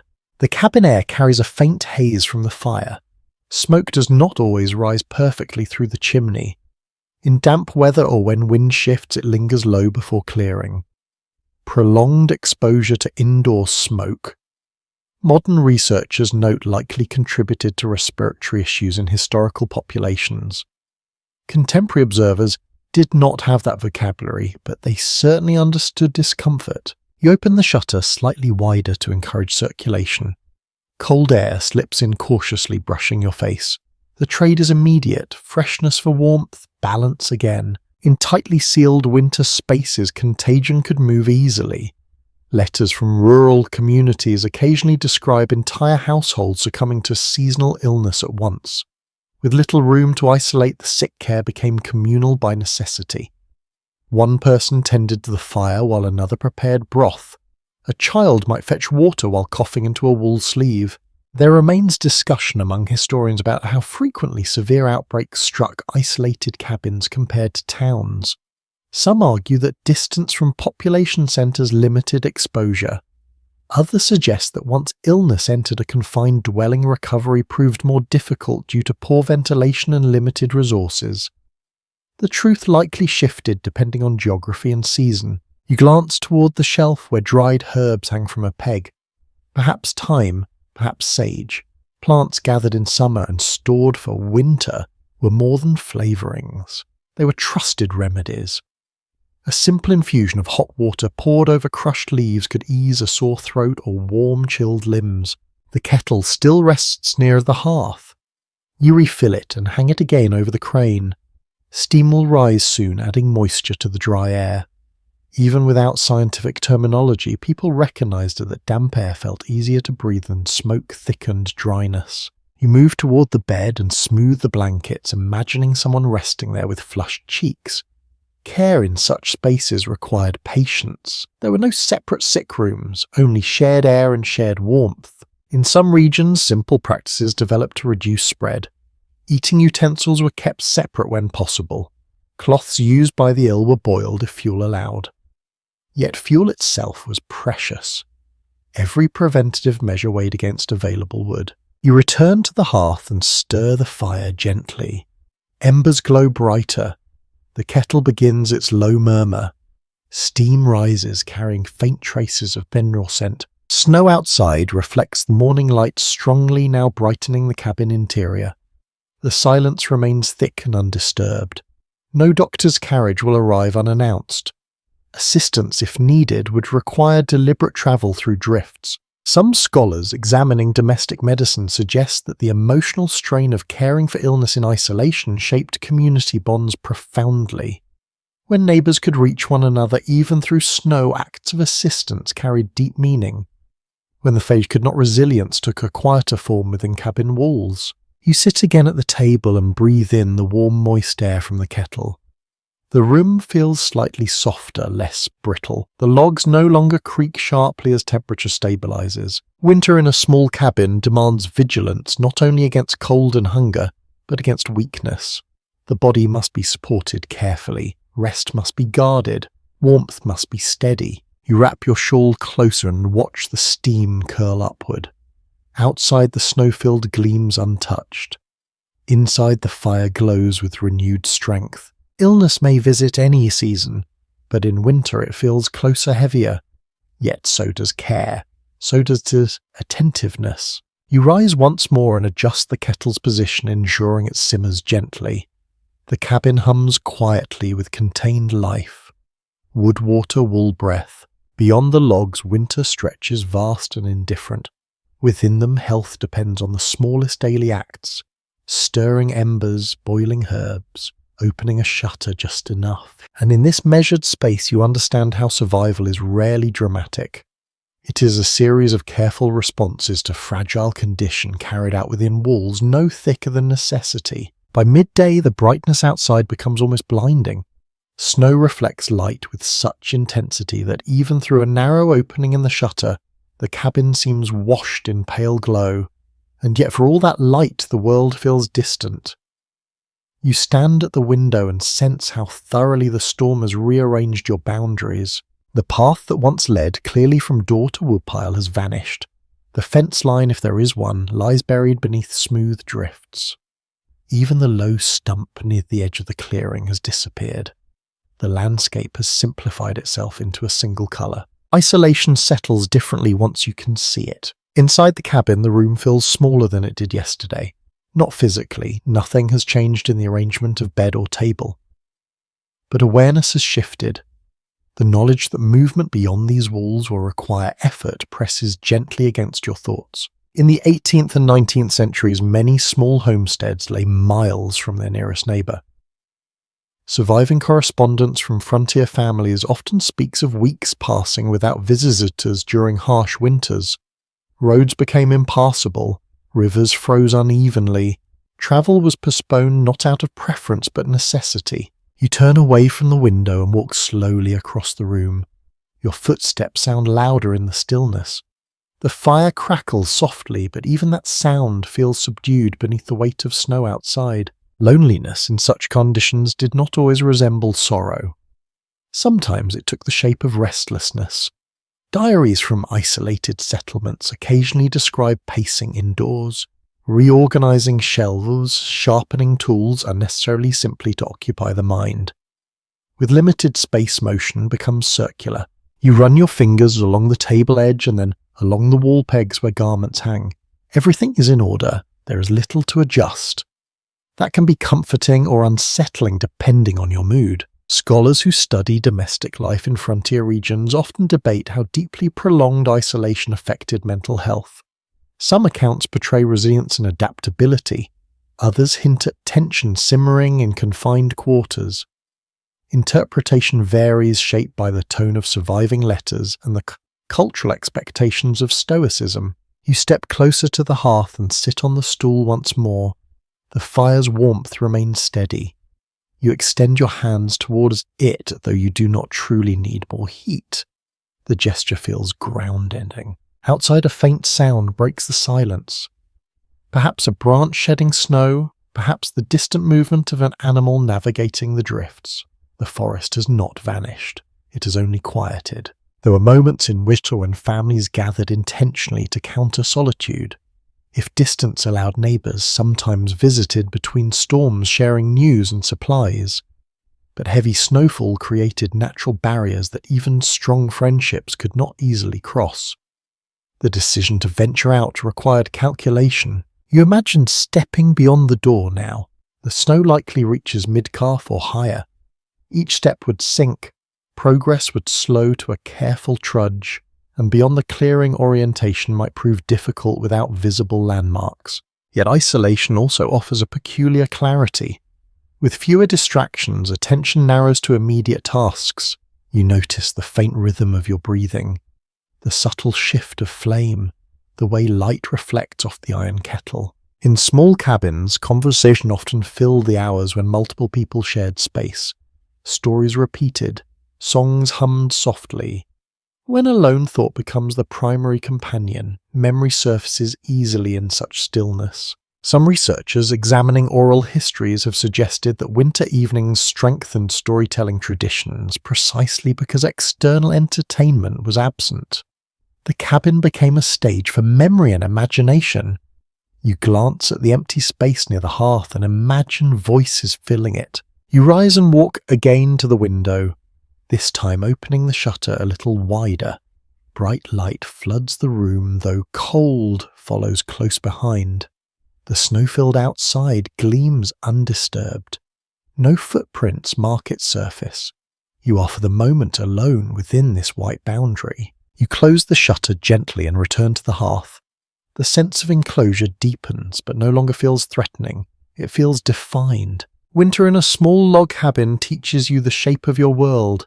It shrinks and expands not by miles, but by effort. Today your world measures only as far as your woodpile and water bucket. Tomorrow perhaps farther. You add a small log to the fire and watch flame catch along its edge. The simple act restores rhythm. Tasks remain even if travel does not. Snow will need clearing, water will need checking again, wood will need stacking within reach. Isolation then is not emptiness, it is concentration. You sit quietly listening to the muted forest beyond the walls. The cabin holds steady around you, timber and clay forming a boundary against vast quiet. And in that quiet you begin to understand how winter does not merely surround a small cabin. It reshapes the inner landscape as well, narrowing it gently until only what matters most remains within reach of your hands. By afternoon the brightness outside has shifted from dazzling to steady, and you know you cannot remain indoors forever. Snow may be beautiful from the window, but it is work waiting at the door. You stand before the latch and rest your hand on it for a moment, gauging the drift you glimpsed earlier. In settlements scattered across wooded regions, winter survival often depended not only on one household's preparation, but on quiet awareness of others nearby. A neighbour a mile away might be unreachable after a deep snowfall. In harsher climates, even half a mile could feel like a journey across another country. You lift the latch and push gently. The door resists at first, pressed by snow gathered against its base. You lean your shoulder into it. The wood yields slowly, opening a narrow gap through which cold air rushes eagerly inside. Snow tumbles inward in a small cascade, brushing your boots. The outside world is transformed completely. The clearing lies buried in a smooth white expanse, only the tallest tree trunks marking its edges. The path to the woodpile has vanished beneath a thick layer. The fence beyond, if there is one, is indistinguishable from the ground itself. In many rural communities, it was customary after heavy snowfall to check on neighbouring families if distance allowed. Letters from early American homesteads occasionally mention men setting out on snowshoes or narrow sleds to ensure that others had adequate fuel and provisions. It was not a formal obligation. It was mutual reliance shaped by necessity. You step carefully into the drift, snow reaches nearly to your knees. Each movement requires deliberate effort. The first few steps feel almost playful, but you quickly sense the weight. Your legs lift higher than usual. Your boots sink deeply, compressing layers beneath. The air smells clean and sharp, carrying no hint of smoke beyond what drifts faintly from your own chimney. Sound is muted, as though wrapped in thick cloth. Even your breathing seems absorbed by the snow. You pause and scan the tree line. If a neighbour's cabin lies somewhere beyond, it is hidden completely. Only the faintest suggestion of rising smoke might reveal habitation, and even that can be difficult to detect against pale sky. There is ongoing discussion among historians about how isolated most winter homesteads truly were. Some argue that communities were more interconnected than popular imagination suggests, with informal networks of support extending across modest distances. Others emphasize the reality that storms could sever those connections abruptly, leaving households reliant solely on their own stores for days or weeks at a time. You turn your attention to immediate tasks first. The woodpile must be reached. You carve a narrow trench through the drift with steady steps marking a visible path between door and stacked logs. Each return trip will deepen and define it. Snow clings to your coat and gathers along the folds of your boots. Your breath forms pale clouds that linger briefly before fading. Physical labour warms you quickly despite the cold air. There is something reassuring about the rhythm of movement. Once at the woodpile, you brush away accumulated snow from the top layer. The protective plank roof has done its work well. The logs beneath remain dry. You carry several closer to the cabin, reinforcing the smaller stack beneath the overhang. As you move, you notice faint tracks near the edge of the clearing. Perhaps a deer passed during the night, stepping cautiously through drifts in search of forage. Wildlife often altered their patterns during heavy snow, moving closer to human habitation, where scent of stored grain or livestock might linger. In some regions, families kept small bells near the door or on livestock, not only for convenience but as a subtle alert system. Unusual sounds outside could signal animal disturbance or approaching visitors. You listen now, but the forest remains quiet. You straighten and look once more toward where a neighbour's cabin might stand. Visiting today would require significant effort. Snowshoes would make travel more manageable, distributing weight across a wider surface. Many rural households crafted simple frames from bent wood laced with rawhide or cord. Without them, each step sinks deeply. For now, you decide against a longer journey. Your own tasks require attention. Supplies must be monitored carefully before venturing beyond familiar ground. You retrace your steps towards the cabin, deepening the narrow path with each pass. By the time you reach the door, again the trench stands clear and defined, a slender corridor carved through white. Inside, warmth greets you instantly. You close the door, firmly sealing out cold once more. Snow melts from your boots near the hearth, forming small damp patches on the floorboards. Life in a small log cabin during snowstorms involves constant recalibration. When to venture out, when to remain sheltered, when to seek others, when to conserve strength. You stack the newly gathered wood beside the hearth and remove your outer gloves, flexing fingers to restore circulation. The fire hums steadily, unfazed by your brief absence. Outside, the world remains hushed and distant. Neighbours, if they are there, continue their own routines behind timber walls. And within this cabin, you understand how community in winter exists both as presence and possibility. You may not see another face today, yet the knowledge that others endure the same storm within their own circles of light carries quiet reassurance. You sit once more near the hearth, listening to the faint crackle of flame, aware that beyond the narrow path you carved lies a vast expanse of snow connecting cabin to cabin, even when sight cannot confirm it. By late afternoon the sky shifts again. What looked clear and settled after the storm now gathers a faint grey veil. You notice it through the narrow opening in the shutter, the way light loses its sharpness and softens into something heavier. Snowstorms rarely travel alone. They arrive in patterns, one system folding into the next. You feel the change before you fully see it. The air inside the cabin seems to hold its breath. The silence outside grows tense rather than peaceful. You step toward the window and widen the shutter just enough to confirm what you suspect. Fine flakes have begun to fall again. Not the thick, tumbling flakes of yesterday, but a steady sift of powder, drifting downward with quiet determination. The path you carved earlier already shows signs of softening along its edges. In regions where winters stretched long and fierce, back-to-back storms were not uncommon. Journals kept in northern settlements sometimes describe weeks when snow never fully stopped, only paused briefly between waves. Roads disappeared repeatedly. Supplies were measured carefully against uncertain forecasts. You close the shutter and turn back toward the hearth. Preparation becomes instinct now. You check the smaller stack of wood near the door, counting pieces without speaking the numbers aloud. Enough for tonight. Enough for morning if the fire is tended carefully. There is a particular fatigue that accompanies repeated storms. It is not dramatic exhaustion. It is a slow wearing down of anticipation. You know what must be done.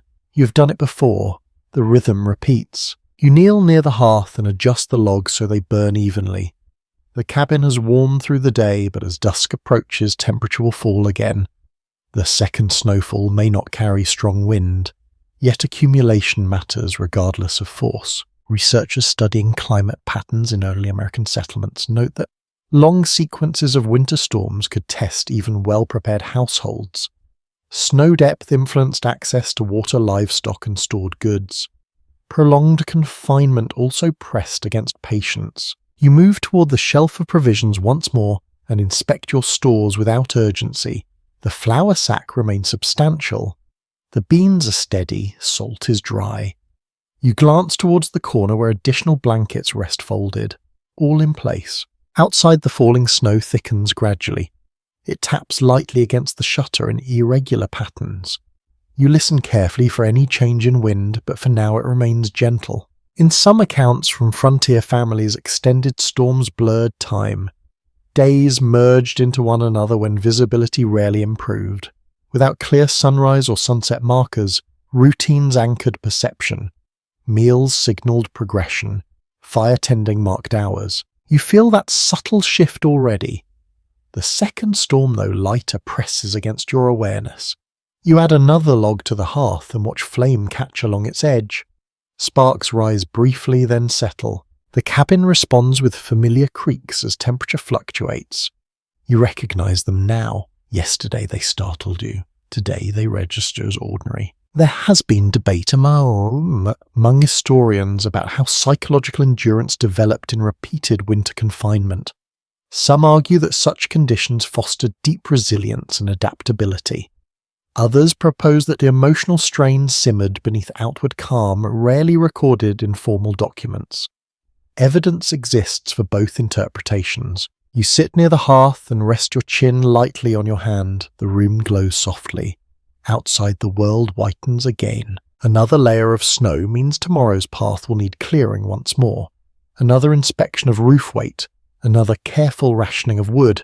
The repetition is neither thrilling nor tragic. It is steady. The kettle murmurs faintly as water warms once again. Steam rises in thin strands, adding moisture to the dry interior air. You breathe it in slowly. In some regions, families developed quiet rituals during prolonged storms to maintain morale. A shared story. A small game played with carved pieces. A hymn hummed softly near the fire. Even alone you sense how ritual shapes endurance. The second snowfall grows slightly heavier, now flakes descending in thicker clusters. Light fades gradually into evening. You rise and close the shutter, fully sealing the cabin from outside glare. Inside, the circle of firelight feels deliberate and contained. The storm may continue through the night. It may stop before dawn. You cannot know. What you can know is this wood is stacked. Water is thawed. Food is measured. Roof has been checked. Path carved. Winter rarely announces when it has finished speaking. It simply continues until it does not. And in the small log cabin you answer not with defiance but with repetition, with steady flame, with careful listening. The snow falls again beyond the logs, patient and unhurried. Inside you settle into the rhythm you have already learned, aware that endurance is built not in singular dramatic moments, but in the quiet acceptance of another white evening pressing gently against the walls. The second snowfall lingers into the night, though it never gathers the force of the first. By morning a fresh layer rests atop yesterday's drifts, smoothing the path you carved and rounding every edge once more. You open the shutter cautiously and let the pale light spill across the floorboards. It's in this softened quiet that you notice something else. Tracks, not human, smaller. Delicate impressions crossing the outer edge of the clearing. You lean closer to the glass and narrow your eyes. The shapes form a cautious pattern, stepping, pausing, stepping again. Wildlife does not vanish in winter, it adapts. In many forested regions of early America, deer, foxes, rabbits, and even wild turkeys moved differently once snow deepened. Observations recorded by the naturalists in the 18th century describe animals altering routes to conserve energy, often following ridgelines or packed paths created by earlier movement. Deep snow demanded efficiency from every living creature. You open the door carefully and step outside once more. The air feels sharper today, colder than yesterday's lull. Snow squeaks faintly beneath your boots, a sound that emerges when temperatures drop further. The tracks led from the tree line toward the side of the cabin, where scraps may once have been discarded. Perhaps the scent of salt pork lingered faintly in the air. A fox, most likely. The prints are too small for deer and too neat for a larger predator. There are stories preserved in rural accounts of animals approaching cabins more boldly during harsh winters. Food grows scarce in deep snow. Chickens kept in the small coops had to be guarded carefully.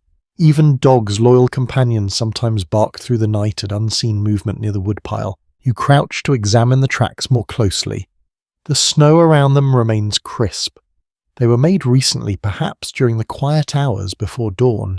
You glance toward the chimney smoke rising gently into pale sky. Life within the cabin signals opportunity beyond it. In certain northern settlements, families developed habits of hanging scraps high above ground to discourage scavengers. Some even scattered ash around storage areas to reveal tracks more clearly the next morning. Snow itself becomes a record of movement. Scholars who study human and animal interaction in frontier environments often explore how proximity blurred boundaries. Cabins were not isolated from wilderness. They were inserted into it. Winter intensified that relationship. When forest grew silent and food thinned, the distance between shelter and wild narrowed perceptibly. You stand and scan the clearing. The tree line remained still. No movement now, just the faint indentation of small paws tracing a cautious arc before retreating back towards cover. Returning inside, you brush snow from your coat and close the door firmly. The fire glows steadily unfazed by your brief departure. The kettle emits a faint hiss as it warms once more. You think about how easily night sounds could be misinterpreted. A fox stepping lightly across packed snow might produce a faint crunch near the wall. A branch shifting under weight could resemble movement. During storms, imagination fills in what vision cannot confirm. Historical writings sometimes reveal a quiet vigilance among cabin dwellers. Doors were barred at night, not solely against weather but against possibility. Wildlife rarely posed serious threat to adults within sturdy walls, yet caution remained prudent. Livestock, if present, required attention. You sit near the hearth and let warmth return to your hands. The knowledge that animals passed nearby during the night does not unsettle you. It reminds you that the cabin exists within a larger living system. Outside, the snowfield gleams unmarked beyond the small cluster of tracks. The second storm has sealed much of yesterday's work, but not entirely.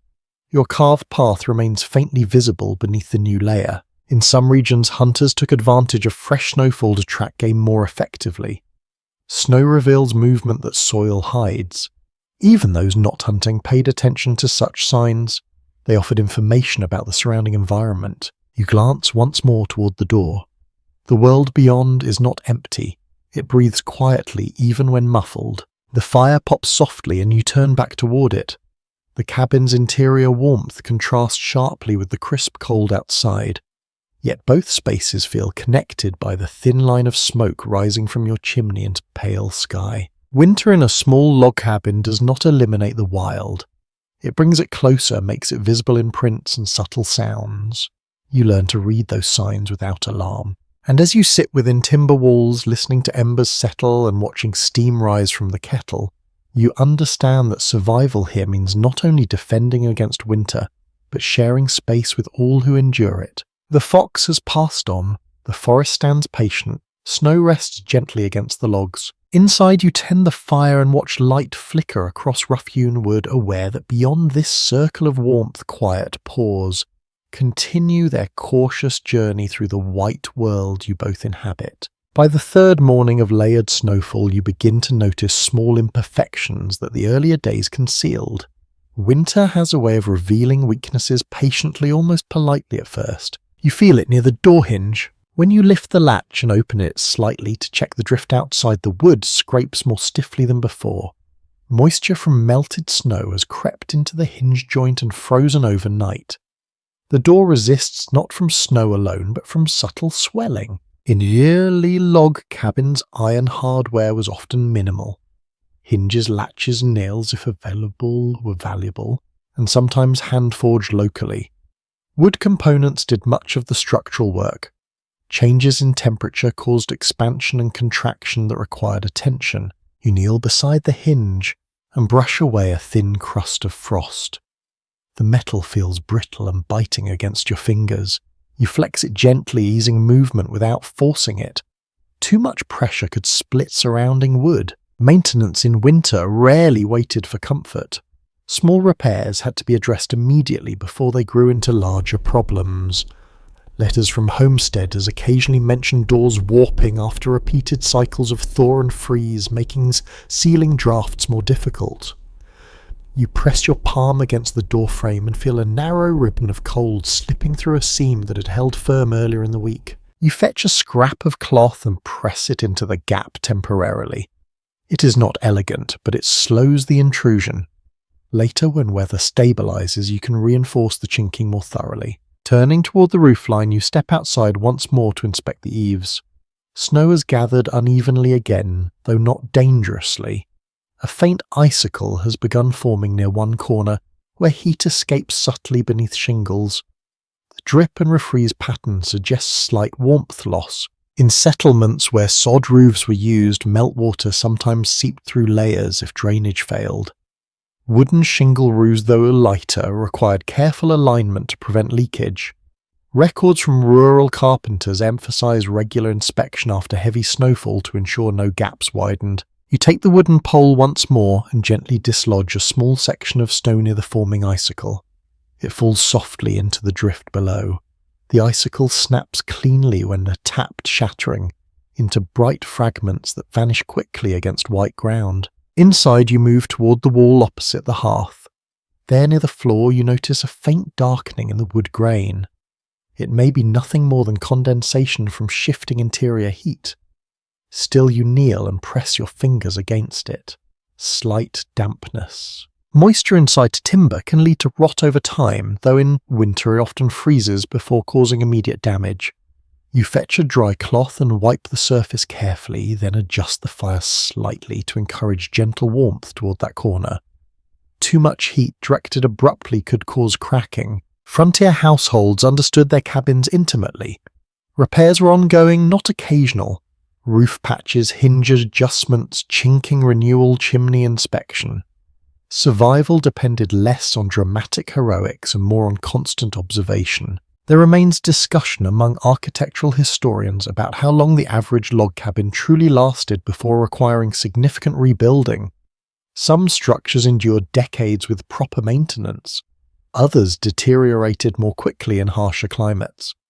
Climate, timber type, and craftsmanship all played roles. You rise and glance upward toward the ceiling beams. No sagging, no visible separation. The structure holds steady. The chimney deserves attention next. You peer up its interior, watching smoke draw cleanly upward. A build-up of creosote could increase fire risk, though in simple cabins with open hearths and frequent use deposits, sometimes remained minimal compared to enclosed stoves introduced later. Still, caution remains wise. You step back and listen carefully. No unusual creaks, no shifting beyond ordinary settling. The cabin feels sturdy, yet you remain aware that winter is patient in its testing. Returning to the table, you gather simple tools kept within reach. A small hammer, wooden pegs, a knife. Each one serves multiple purposes. None are decorative. In a confined space, every object must justify its presence. Some archaeological excavations of early homestead sites reveal layers of repair embedded in surviving beams, evidence of patch upon patch rather than full reconstruction. Resource scarcity encouraged mending over replacement. You run your fingers along the edge of the table once more, feeling small nicks accumulated over years. Imperfection becomes history etched into wood. Outside, the smoke light has softened again, though no fresh snow falls at this moment. The world remains bright and quiet. Your path through the drift is now a shallow trough carved deeper with repeated use. You sit near the hearth once more and warm your hands, satisfied that for today small weaknesses have been addressed. The hinge moves more freely. The seam is padded. The roofline relieves slightly of weight. Winter does not attack in a single dramatic gesture. It presses gently repeatedly until unnoticed gaps widen. Living within a small log cabin during snowstorms means meeting those pressures early and calmly. The fire crackles softly. The kettle hums faintly. Timber walls stand firm around you, and in the quiet aftermath of inspection and repair you understand that endurance is built from these modest acts performed before problems grow large enough to demand urgency. By now the rhythm of winter has settled into your bones. Firewater, snow repair. Yet there is another task that returns quietly and insists on attention no matter how small the cabin or how deep the drift outside. Washing. It sounds almost unnecessary when survival feels so closely tied to warmth and fuel, but even here in this timbered room pressed by snow, cleanliness matters. Not in the polished sense of modern bathrooms and endless hot water, but in the practical effort to keep skin cloth and space from turning sour in long confinement. You lift the kettle from its hook and set it carefully on the table. Steam curls upward in pale ribbons. The air inside the cabin has grown dry again from steady fire. Your skin feels tight across your knuckles. Wool against your wrists has begun to itch slightly from repeated wear. Records from rural households indicate that bathing during winter was rarely immersive. No deep tubs drawn full unless one possessed unusual wealth or access. Instead, small basins, clothes, and heated water serve the purpose. A partial wash, face, hands, neck, enough to restore freshness without wasting precious fuel. You pour a modest amount of hot water into a wooden bowl and add a splash of cooler water from the bucket. The mixture sends up a brief cloud of steam. You dip a cloth into it and wring it gently, testing temperature against your palm. The first press of warmth against your face feels almost startling. Not because it is too hot, but because sensation shifts so suddenly from cold air to gentle heat. You wipe slowly across your forehead, then along your cheeks. The cloth gathers faint traces of ash and smoke residue that accumulate inevitably in a one-room dwelling. Indoor smoke clings to everything, to wool, to hair, to timber. Archaeological studies of preserved garments from early settlements show fine layers of soot embedded deep within fibres. Fire was companion and pollutant at once. You rinse the cloth and press it again along your neck. The simple act changes your awareness. You feel more awake, more grounded. Laundry, of course, is another matter. Washing clothing in winter demanded both effort and planning.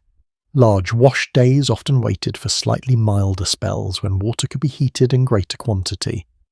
In harsher conditions, garments were brushed, aired near the hearth, and mended more often than washed. Some communities relied on homemade soap crafted from animal fat and lye, derived from wood ash.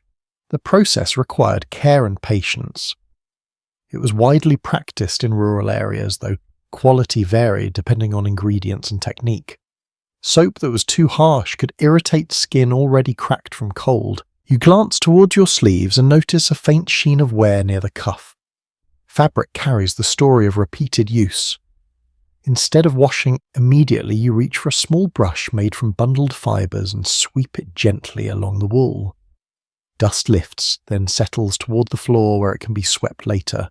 There remains scholarly discussion about how hygienic conditions in frontier cabins influenced health outcomes. Some researchers argue that limited bathing had less impact than poor ventilation and close quarters. Others emphasize that regular small cleaning rituals likely played a greater role than once assumed. Evidence remains open to interpretation. You pour the remaining warm water over your hands and rub them slowly. The heat sinks into stiff fingers, easing dryness.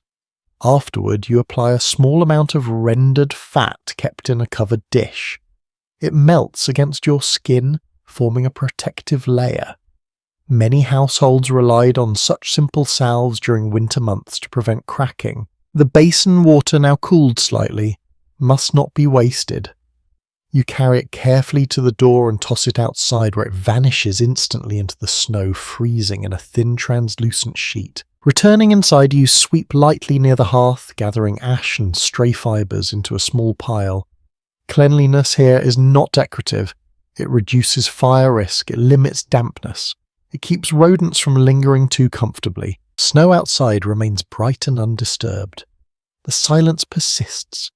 Inside the cabin feels marginally fresher air, touched by steam and subtle herbal scent from the soap. In extended winter confinement, these modest acts of washing and brushing break monotony. They restore a sense of self separate from mere endurance. You hang the damp cloth near the hearth to dry careful to keep it from direct flame. The fabric will stiffen slightly once cooled, but can be warmed again tomorrow. Life in a small log cabin during snowstorms narrows to essentials, yet, even within those limits, care continues. Not luxury, not indulgence, just enough attention to keep body and space from yielding entirely to soot and stillness. You sit once more near the fire, flexing fingers that now feel supple again. The kettle rests nearby, ready for its next task. Outside, the white world remains patient and immense. Inside, you reclaim a small measure of freshness, understanding that even in the tightest winter quarters, dignity is maintained through small, steady gestures of care. Evening returns without ceremony. The light outside fades from bright silver to a softer grey, then to blue. Snow reflects the last of the day long after the sun has dropped behind the tree line. Inside the cabin, the fire becomes the dominant source of glow once again. You settle onto the stool near the hearth and let the day slow around you. Repairs have been made, wood stacked, water warmed. The world beyond the logs lies quiet beneath its layered blanket. Long winter evenings, in small cabins, often stretched wide and unbroken. Without the distraction of travel or visiting neighbours, time filled itself with quieter pursuits. Surviving letters and recollections from rural families describe how storytelling became a central thread in winter life. Tales were not always grand. Sometimes they were retellings of small events from autumn harvest or distant childhood memories, brought forward to warm the present. You stir the fire gently and watch sparks rise in brief arcs. The shadows dance along the timber walls, stretching and shrinking in uneven rhythm. There is something theatrical about firelight. It turns a simple room into shifting landscape. If others were here, perhaps a child might lean forward wide-eyed, or someone older might hum softly while listening. In some communities, ballads and hymns filled the hours after supper. Voices carried differently in confined space, richer and closer. You clear your throat quietly and test the room with a few spoken words barely above a whisper. Sound feels intimate here. Even a murmur seems amplified.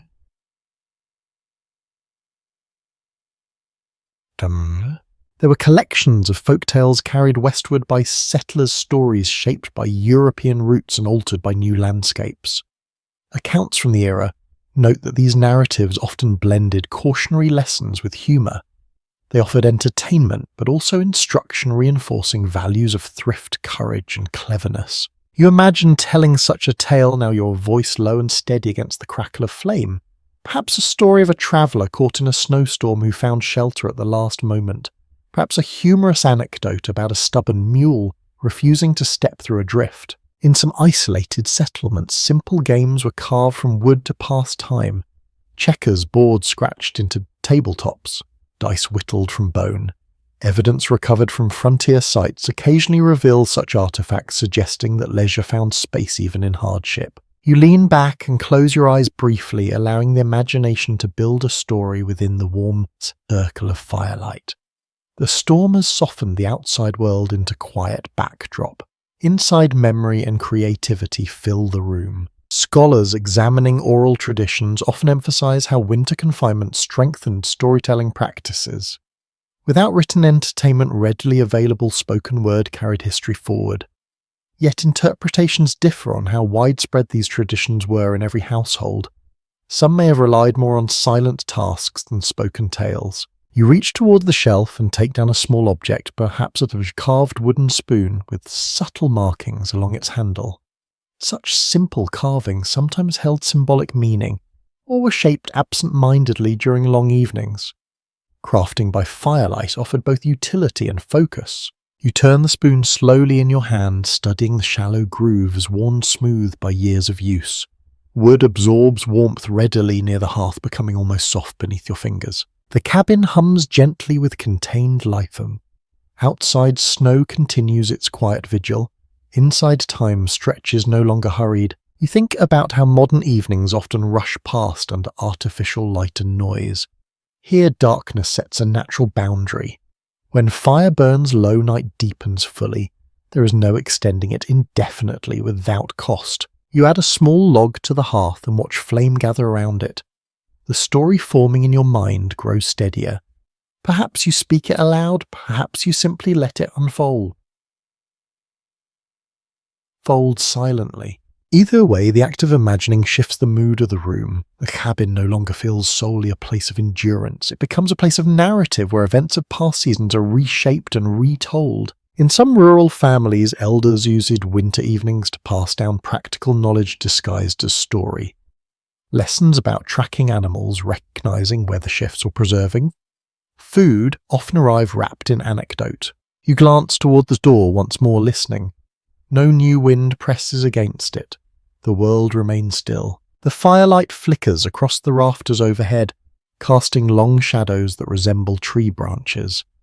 The room seems larger in this glow, expanded by memory and imagination. Winter in a small log cabin is not only about survival tasks, it's about how people fill the long hours when tasks paused. Story song carving, quiet conversation. These small rituals softened isolation and stitched days together. You settle deeper into the stool, letting warmth sink into your back. The flames shift gently.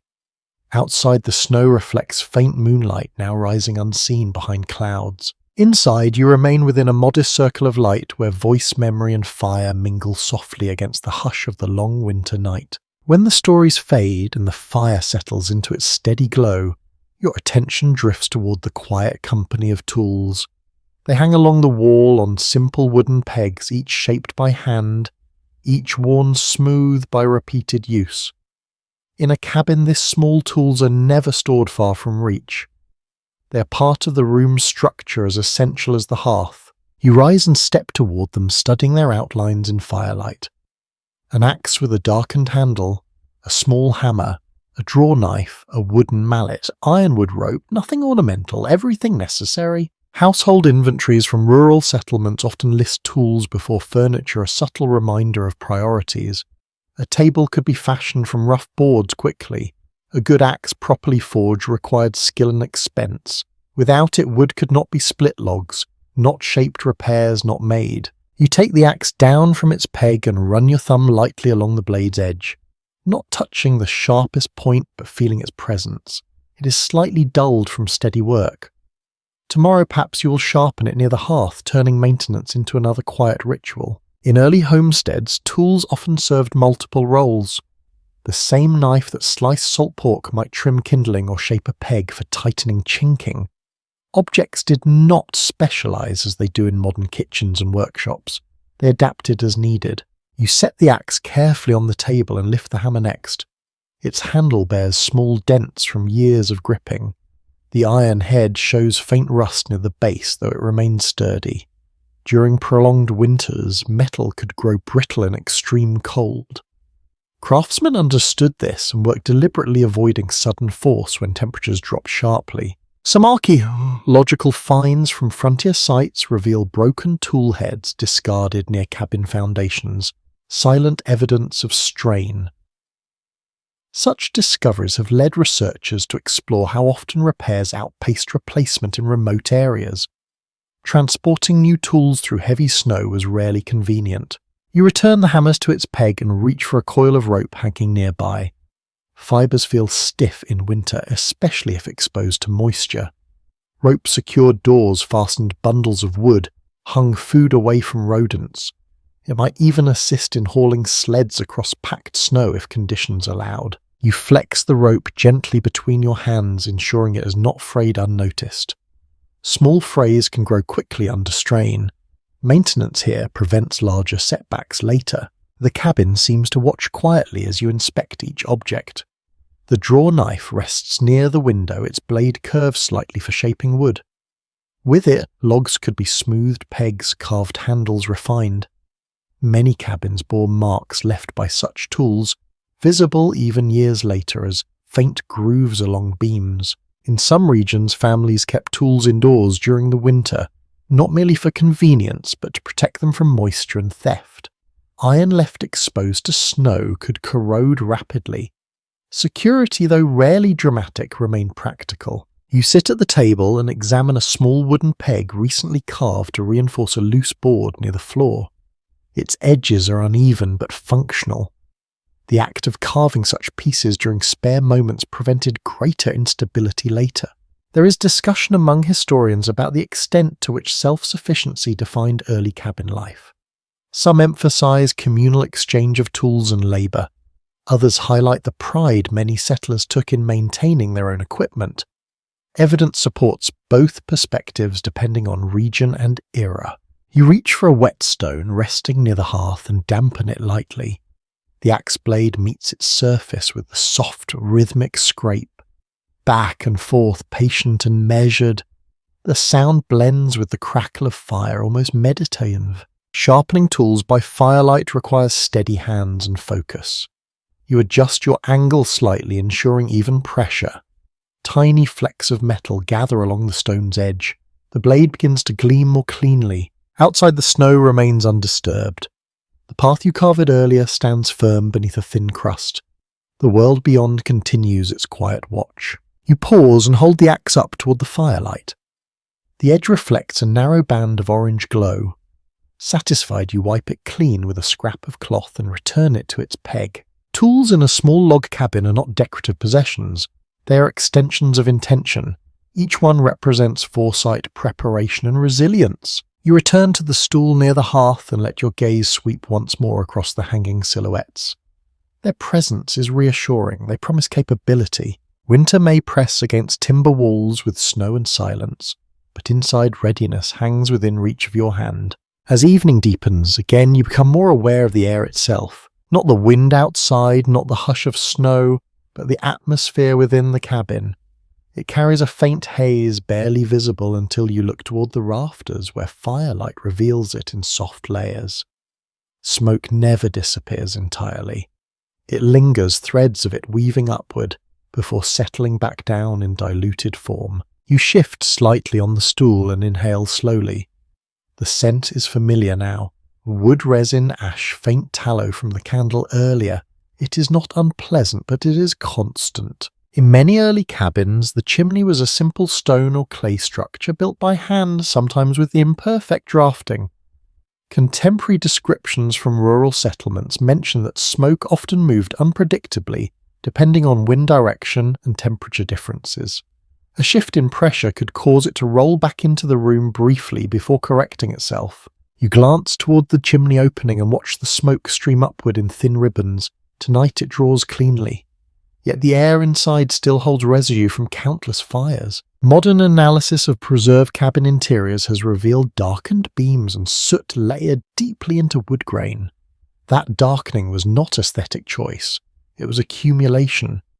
Over time, rafters turned nearly black from years of indoor flame. You stand and open the shutter slightly, just enough to encourage cross-ventilation. Cold air slips in carrying a sharp clarity that contrasts with the warmer interior scent. The balance is delicate. Too wide an opening invites chill. Too narrow and the air grows heavy. You sit again and notice how your lungs respond to the shift. The fresh air feels almost startling after hours within smoke-softened warmth. Some researchers studying historical domestic life emphasize that respiratory complaints were common in smoke-filled interiors. Others caution that evidence remains incomplete, shaped by limited medical documentation. What is clear is that people adjusted as best they could within available resources. You lean forward and reposition a log in the hearth to ensure clean burn. Greenwood produces more smoke. Properly seasoned logs burn hotter and clearer.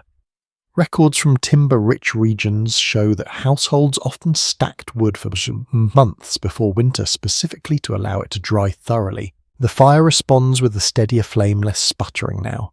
You observe how the smoke thins slightly as combustion improves. A faint draft brushes your cheek from beneath the door. Earlier you stuffed cloth into a narrow seam. You press it more firmly now, reducing unnecessary airflow that disrupts chimney draw. Living within a small log cabin requires awareness of air movement. Warmth, smoke, oxygen all interact constantly. You learn to read flame color and behavior as indicators. A lazy orange flicker may signal insufficient air. A bright, lively burn suggests proper balance. There are accounts from rural households of families sleeping with small interior shutters cracked open, despite cold prioritizing air exchange over perfect warmth. It was an intuitive understanding rather than scientific measurement. You walk slowly across the room and notice a faint smell near the wall opposite the hearth. It is not strong, just slightly different. You trace it to a damp wool glove left too near residual moisture. You hang it closer to the fire, careful not to scorch it. The air shifts gradually as heat circulates again. The cabin feels less dense now. Outside, snow reflects faint moonlight once more. The world remains still. Inside, smoke threads upward obediently. Some architectural historians have explored how later innovations such as cast iron stoves changed indoor air quality significantly compared to open hearths. Yet in this cabin, the hearth remains central, imperfect, but reliable. You return to your stool and breathe deeply again, and the scent has lightened. Fire, when managed well, warms without overwhelming. In winter, air inside a log cabin is both ally and challenge. It carries heat, but also dryness. It carries smoke, but also life-sustaining oxygen. Managing it becomes second nature. You close the shutter gently, leaving only a slender gap at the top for minimal exchange. The cabin settles once more into its amber glow. The fire hums softly. The rafters above remain darkened but steady. Your lungs adjust to the moderated air. And within this enclosed space you recognize that survival here depends not only on wood and water, but on something less visible yet equally vital. Breath. Air balanced carefully between warmth and clarity. The storm may return again in days ahead. For now, the cabin holds a steady rhythm of flame and airflow, sustaining you quietly against the long stretch of winter night beyond its walls. You wake before the fire does. The embers have dimmed to a faint red pulse, barely strong enough to cast light across the floorboards. The air inside the cabin feels cooler than it has in days, as though the night pressed closer to the walls than usual. For a moment you lie still beneath the blankets, listening. Nothing. No wind pushing against the logs, no snow sliding from the roof, no tapping at the shutter, just a deep, almost ringing silence. You rise slowly and move toward the window. When you ease the shutter open, the sight arrests you. The door is nearly buried. Snow has drifted higher during the night, piling against the front wall, until only the upper half of the door remains visible from outside. The lower portion is sealed in white. Light reflects sharply across the clearing, transforming it into a bright, untouched field. In many northern settlements, heavy snowfalls routinely blocked cabin doors, requiring occupants to dig themselves out at first light. Period journals mention mornings spent shoveling simply to reclaim an entrance. Some cabins were constructed with doors that opened inward, specifically to prevent being trapped by exterior drifts. You glance at your own door and feel a flicker of gratitude that it swings inward. Design choices matter deeply in climates like this. You move to the hearth and coax the embers back to life with practiced care. Thin kindling first, then a slightly larger split of wood. Flame catches, flickers, steadies. Warmth begins its slow return to the room. Before anything else, the door must be cleared. You pull on your outer layers and lift the latch carefully. The door opens only a few inches before meeting packed snow. You push gently, compressing the drift outward bit by bit. Cold air rushes in sharp and invigorating. With each push, a chunk of snow tumbles inward. You scoop it aside with your hands, creating space to widen the opening. Eventually you step outside into a narrow pocket carved between cabin and drift. The snow stands nearly waist high at its deepest point along the wall. Wind must have funneled around the structure overnight, depositing its burden precisely where you now stand. In various frontier regions, snow shovels were often simple wooden boards with handles attached shaped locally, rather than purchased. Some households used wide-grained scoops or even flat planks when dedicated tools were unavailable. Improvisation was common. You retrieve your own wooden shovel from beside the woodpile and begin clearing steadily. Each motion lifts and tosses snow aside, forming a low ridge farther from the door. The work is rhythmic and demanding. Breath rises in visible clouds. Muscles warm quickly despite the cold. Snow clearing was not a single act, but an ongoing responsibility in deep winter. Letters preserved from rural homesteads describe pathways maintained daily between door woodpile and water source. Without such diligence, movement became nearly impossible. You carve a wider channel from the door outward, ensuring enough space for future entry and exit.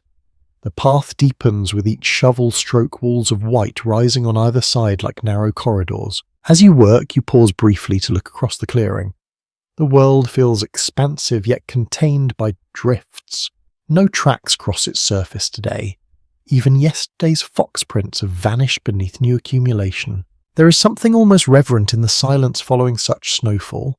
Sound seems reluctant to disturb the surface. Some researchers examining rural winter life note that clearing snow often became communal labour when households stood near one another. Neighbours assisted in widening shared routes between cabins. In more isolated locations, however, the task remained solitary. You continue until the doorway stands fully revealed and a modest walkway extends toward the woodpile. Sweat gathers lightly beneath your layers despite the cold. Physical exertion cuts through morning chill more effectively than standing near the fire ever could. When you finally return inside, you close the door firmly and lean against it for a moment, catching your breath. The cabin greets you with returning warmth. Firelight flickers against the newly opened space. You remove your gloves and flex your fingers near the hearth. Snow melts from your boots, forming small damp patches that will soon dry. Clearing the door feels symbolic as much as practical. It restores connection between inside and outside. It ensures that the cabin remains shelter rather than confinement. Outside the snowfield gleams under a pale sky. In Seattle, warmth gathers steadily once more. King. Living through repeated snowstorms in a small log cabin means reclaiming space each morning, digging out, reopening, redefining boundaries overnight by wind and drift. You sit near the hearth and watch steam rise from the kettle again. The path has been restored, the door stands free, and as you listen to the faint crackle of flame and the muffled quiet beyond the logs, you recognize that winter may bury your threshold repeatedly, but it cannot close it for long. The path you carved this morning already shows soft edges again by afternoon. Snow drifts inward, almost politely as if testing how quickly it can reclaim what you have cleared. You stand at the doorway and look down the narrow corridor of white leading toward the woodpile. It feels temporary. Snow clearing in deep winter is rarely a single decisive act. It is maintenance repeated daily, sometimes hourly, when wind rises. Contemporary farm accounts from colder regions describe families who kept shovels permanently stationed beside the door during long storms, understanding that each opening required effort. You step into the trench once more, boots pressing firmly against the compacted base you formed earlier. The sides rise nearly to your knees, now smooth and pale. You widen the channel, deliberately cutting the walls back another foot on each side. A broader path resists collapse longer. The shovel's wooden edge scrapes against packed layers beneath fresh powder. Snow here has density. Each scoop carries weight. You toss it outward, building small ridges farther from the walkway. There is a rhythm to this labour that begins to steady your thoughts. Lift, throw, step forward, lift again. In some northern territories, families packed snow intentionally to create firmer walkways between structures. Repeated foot traffic compressed lower layers into stable surfaces. Over time, these paths hardened into narrow, icy corridors that endured through multiple storms. You pause midway and look toward the tree line. The sky has cleared briefly, revealing a faint blue beyond pale branches. Sunlight glints across the field, dazzling but cold. There remains discussion among environmental historians about how seasonal snow-shaped daily movement patterns in frontier settlements. Deep accumulation, limited distance, travelled and redirected effort toward immediate surroundings. The physical landscape reshaped social geography. You return to work, carving a secondary branch from the main path toward a small area near the side of the cabin where you tossed washwater earlier. Even such minor routes matter. In heavy snow, a misstep off packed ground can sink you thigh-deep. By the further time you reach the woodpile again, your breath moves steadily, warm air escaping in thick clouds.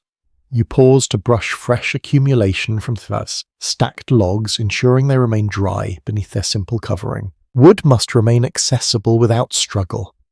In prolonged storms, access routes sometimes froze overnight into uneven ridges. Families learn to maintain gradual slopes rather than steep steps in their snow corridors to prevent slipping. You test the ground with your boot. The packed surface holds firm. Satisfied, you gather a few more logs and carry them back toward the cabin, widening the entrance slightly as you pass. Inside, warmth embraces you quickly. You close the door and lean the shovel back into its place beside the wall. It has become as essential as the axe. Snow clearing in this environment does more than create convenience. It establishes routine and visibility. A defined path offers orientation in a landscape otherwise flattened into sameness. Some early observers noted how snow-muffled landmarks making even familiar surroundings disorienting. Narrow corridors between cabin and outbuilding served as anchors guiding movement safely in low visibility. You sit briefly near the hearth, letting the heat dry your sleeves. The repetitive motion outside has left a gentle ache in your shoulders. Not unpleasant, just present. There is something grounding in reshaping your immediate world with simple tools. The snow may fall again tomorrow, but today's labour holds meaning. You glance toward the window. Sunlight still touches the upper branches of distant trees, though shadows lengthen near the base. The day will shorten soon. You rise once more and step outside for a final inspection. The widened path now feels secure.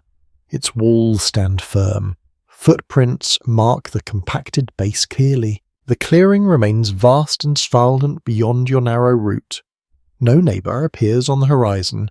No animal crosses the field. In a small log cabin during snowstorms, space becomes selective. You claim only what you need. Door to woodpile, door to water source, everything else remains untouched and undisturbed. You return inside and shut the door gently. The fire flickers in greeting. The cabin's interior feels proportionate, again balanced against the whiteness beyond. Clearing snow may seem like simple physical labour, but here it shapes survival and perception alike. Each shovelful redraws the boundary between isolation and access. As evening approaches, you sit by the hearth once more, listening to the faint crackle of wood. Outside your path stands as a deliberate mark across blank terrain. Tomorrow it may need carving again, and so winter teaches patience through repetition, asking you to reclaim your doorway not once, but as many times as the snow decides to cover it. By late afternoon, with the path widened and the door standing clear, your thoughts return to something quieter but no less important. Supplies. Winter does not end simply because the snow pauses. It stretches forward uncertain in length. You move toward the shelf where flour beans and salt rest in their careful arrangement. The fire hums softly behind you as you untie the flour sack and peer inside. Still enough, but less than before. Many frontier households approach winter with an unspoken arithmetic running constantly into the background. Flour measured against weeks, salt pork calculated in portions, beans counted not by the handful alone but by the days they must last. There were no surprise deliveries arriving over packed roads. What stood on the shelf would have to suffice. You dip your hand into the flour and feel its fine dryness slide between your fingers. It must remain sealed carefully against moisture. Even slight dampness could spoil it, turning a staple into waste. You retie the sack and shift your attention to the crock of preserved meat. The lid lifts with a faint suction sound. The scent rises sharp and savoury. You examine the surface for any sign of spoilage. Nothing yet. The salt has done its work well. Period household notes from rural America often reveal meticulous preservation techniques practiced months before winter's arrival. Meat was packed in salt, hung in smokehouses, or stored in sealed containers lined with fat. Vegetables were layered in root cellars beneath straw and earth. Preparation for January often began in July. You glance toward the corner where a small basket of dried apples rests. They are wrinkled and darkened, but intact. Dried fruit provided rare sweetness during long winters and could be added to stews or eaten sparingly as treat. There remains discussion among historians about how evenly food security was distributed across frontier regions. Some families managed abundant stores through successful harvests and careful planning. Others endured lean seasons when crops failed or wildlife damaged fields. Letters from certain settlements speak openly of anxiety when stores dwindled before spring. You sit at the table and begin making quiet mental calculations. If one small cake of cornmeal is eaten per evening, how many remain? If beans are stretched with added water and smaller portions of meat, how long can they last? Rationing rarely announced itself dramatically. It crept in gradually, portions reduced slightly, meat sliced thinner, stews diluted gently without drawing attention to scarcity. You open a small wooden box containing dried herbs and count the bundles. Thyme, sage, a few bay leaves if you're fortunate. Flavour becomes more precious when variety narrows. In some communities, families supplemented winter stores by trapping small game even in deep snow. Rabbits, squirrels, sometimes birds caught in simple snares. Such additions required effort and opportunity. Heavy storms could limit access for days at a time. You stand and cross to the woodpile inside the cabin. Fuel is a supply as vital as food. You count the logs within immediate reach and compare them silently to the larger stack outside. Enough for now, but wood burns faster during colder spells. Material evidence from abandoned homesteads sometimes shows remnants of makeshift shelves added during winter to hold extra supplies within easy reach. Organisation minimises movement in cold rooms. You rearrange a few items on the shelf, bringing what will be used soon closer to hand. The act feels reassuring even if nothing changes materially. Snow outside reflects faint late light once more. The day is shortening subtly as the season advances. Time moves differently in winter, measured less by calendar and more by remaining stores. You return to the table and cut a modest slice from the preserved meat thinner than yesterday. It will flavour tonight's meal sufficiently. Beans can be stretched with added water and careful simmering. In some frontier letters, children later recalled winters when parents quietly reduced their own portions to ensure younger members ate enough. Such sacrifices rarely appeared in official records but lived on in memory. You sit back and breathe slowly. The cabin remains warm. The roof holds. The door stands clear. Rationing is not panic, it is foresight extended across uncertain weeks. You retie the meat crock securely and press its lid down firmly. You brush flour from the table and sweep stray crumbs toward the hearth where they will burn harmlessly. Outside winter maintains its steady presence. Inside you maintain balance. The shelves do not look sparse yet. They look measured. You settle near the fire and watch flame take hold of the thin slice of wood you just added.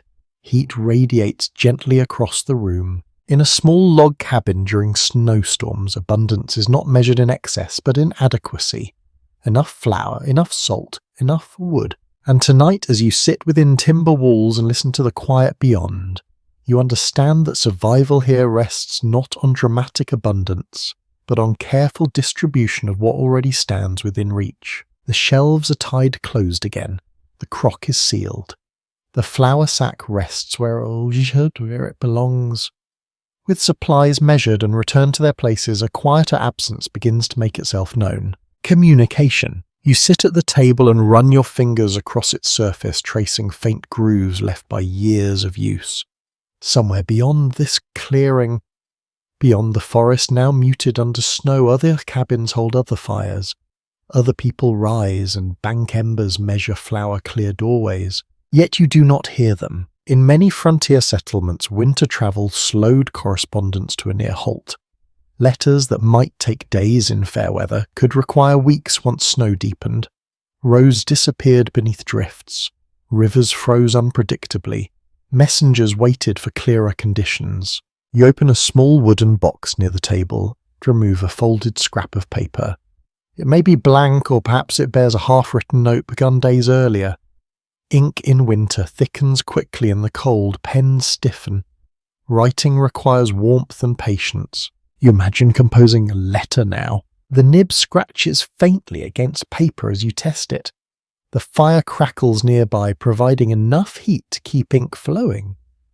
You write slowly, describing snow rising nearly to the window. The fox tracks near the tree line, the steady rhythm of shoveling each morning.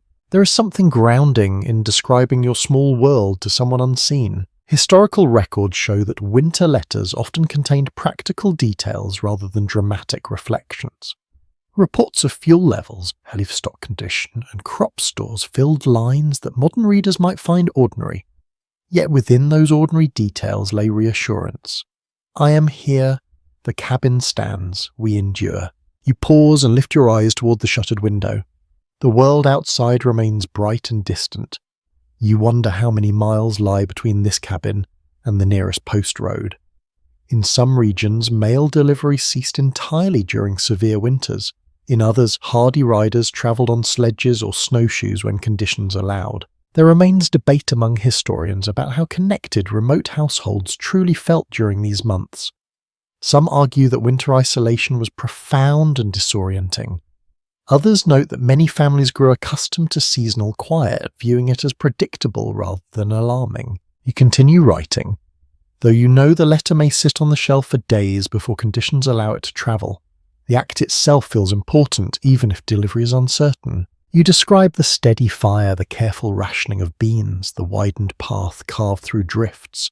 You write of the silence after snowfall, how it presses gently against the logs. In some communities, winter gatherings were planned carefully between storms to exchange news face to face. When that was impossible, letters carried fragments of shared life across distances. Ink bridged miles. You set the pen aside and allow the ink to dry. The cabin hums quietly with contained warmth. Outside light begins to fade once more. Communication in winter moves at a slower pace. News arrives late, responses are delayed. Patience becomes part of the rhythm. You fold the letter carefully and tuck it back into the box. It will travel when it can. In the meantime, the fire continues its steady burn. The kettle murmurs faintly. The shelves hold measured supplies. There is comfort in knowing that others beyond the forest likely perform similar rituals tonight. Tending embers, counting stores, writing by firelight. Though snow may sever roads temporarily, it cannot erase connection entirely, it only stretches it. You lean back in your chair and watch flame flicker along the hearthstone. Shadows lengthened across the walls. The day closes quietly. In a small log cabin during snowstorms, communication is not constant. It is intentional. It waits for weather and opportunity. And as you sit within timbered walls, listening to the faint crackle of wood and the hush beyond, you recognize that even silence carries meaning more when shared by many across the same winter-sworn sky. As the evening settles and the letter rests folded in its small wooden box, your thoughts drift towards something less tangible than flour or firewood, yet just as steady in its presence. Belief, not necessarily grand doctrine or formal ritual, but the quiet habits that steady a mind when weather presses hard against the walls. You sit near the hearth and watch the flames draw low, their glow reflecting faintly against the rafters. In many frontier cabins, a Bible or small prayer book occupied a place of quiet prominence on a shelf. Not every household owned one, but where literacy allowed and means permitted, such texts were often among the few printed materials carried west. Margins sometimes held family records, births, and deaths marked in careful ink. You reach toward the shelf and take down a small book bound in worn leather. Its pages feel thin and slightly brittle from years of handling near firelight. You do not open it immediately. You simply hold it for a moment, feeling its weight. Winter magnifies uncertainty. Storms arrive unannounced. Illness lingers longer in confined air. Food stores must stretch further than comfort prefers. In such conditions, ritual offers structure. You open the book and read quietly by the hearth's glow. The words move slowly, not because they are difficult, but because the light is limited and the room is calm. The cadence of familiar phrases blends with the crackle of embers. In rural communities across early America, gatherings for worship were often suspended during heavy snowfall. Travel to meeting houses became impractical. Families sometimes conducted simple devotions at home instead. This practice did not replace communal faith, but adapted it to circumstance. There is ongoing discussion among scholars about how deeply religious practice shaped frontier resilience. Some argue that shared belief provided moral framework and emotional endurance. Others emphasize that practical necessity often overshadowed formal observance. Both influences appear in surviving records. You close the book and rest it on your lap. The act of reading has quieted your thoughts further. The cabin feels contained, almost contemplative. Belief in winter may also take less formal shapes. A habit of gratitude before eating, a quiet pause before sleep, a whispered hope when wind rattles the roof at night. You glance towards the door, remembering mornings spent shoveling drifts away from the threshold. Each day begins with effort, yet each day also begins. Some households hung small tokens near the hearth, carved symbols or woven charms believed to offer protection. Such objects appear occasionally in archaeological finds, subtle reminders that superstition and faith often mingled without clear boundary. You rise and place the book back on the shelf. The fire dims slightly and you add a modest split of wood to sustain it through the evening. There is comfort in repetition. Light the fire, warm the water, read a page, close the shutter. These actions form a rhythm that holds steady even when weather does not. You sit again and fold your hands loosely, not in formal prayer necessarily, but in quiet reflection. Outside snow remains layered across the clearing, the forest stands still. Belief here does not need grand expression. It exists in the steady confidence that the cabin will hold, that wood stacked carefully will burn that dawn or return even after the longest night. In the 19th century, many rural letters closed with simple phrases, wishing health and protection through winter. These were not dramatic declarations, they were acknowledgements of shared vulnerability. You look once more toward the shelf where the small book rests. It represents continuity words carried across seasons and distances. The fire settles into a gentle glow. Shadows lengthen softly along the walls. In a small log cabin during the snowstorms, faith often appears in modest gestures rather than loud proclamations. A page read, a candle lit, a quiet hope spoken into warm air. And as you sit within timber walls, listening to the hush beyond and the steady hum of embers within you, understand how belief in whatever form it takes becomes another layer of insulation against the long, patient winter outside. A few days later you wake to a different sound. Not wind, not falling snow. Dripping, At first it seems faint, almost imagined. You lie still beneath your blankets and listen carefully. There it is again, a soft, irregular bump against the packed snow outside the door. The temperature has shifted. You rise and move toward the window, easing the shutter open just enough to peer out. Sunlight strikes the clearing at a slightly warmer angle. The snow surface, once dry and powdery, glints with moisture. A thin sheen of meltwater slides slowly along the lower slope of the roof. Thaw does not arrive dramatically. It creeps in. Early spring in heavily forested settlements often began with days like this. Surviving farm journals note that midwinter thaws were common, sometimes followed by renewed cold. These fluctuations tested cabins in new ways. Snow that insulated so helpfully during deep freeze now turned heavy and wet. You step outside cautiously and look up at the roofline. Icicles hang longer than before, some already thinning near their tips. Droplets fall steadily, carving narrow channels into the drift below. Wet snow carries more weight than dry powder. Timber beams that groaned gently under earlier accumulation now bear a denser burden. You feel a subtle tension in the air as you scan the slope. You fetch the wooden pole and nudge at the lower edge carefully. This time, when snow loosens, it falls with a heavier thud, landing in compacted clumps rather than airy cascades. In several documented settlements, sudden thaws followed by nighttime freezes created layers of ice that clung stubbornly to shingles. Homeowners sometimes climbed cautiously onto roofs to break up the crust, though such efforts carried risk. Falls in winter were not uncommon, and injuries could prove serious when medical help lay miles away. You choose caution. From the ground you dislodge what you can reach safely, easing strain along the eaves. Returning inside, you notice something else. The wall opposite the hearth, once dry and steady, now shows faint dark streaks near the upper logs. Meltwater must have found a narrow path beneath shingles and traced it downward. You press your hand lightly against the wood. Damp, but not soaked. Still it demands attention. Climate fluctuations in frontier regions often caused greater damage than sustained cold alone. Expansion and contraction loosened joints. Meltwater infiltrated seams that had held firm during freeze. You stir the fire to strengthen heat output, slightly encouraging gentle drying without forcing rapid change. Too much heat directed abruptly at damp wood can cause cracking. A cloth in hand, you blot the darker streaks carefully. The timber beneath remains sound, but vigilance matters. You glance upward at the rafters, no visible sag. No dripping inside.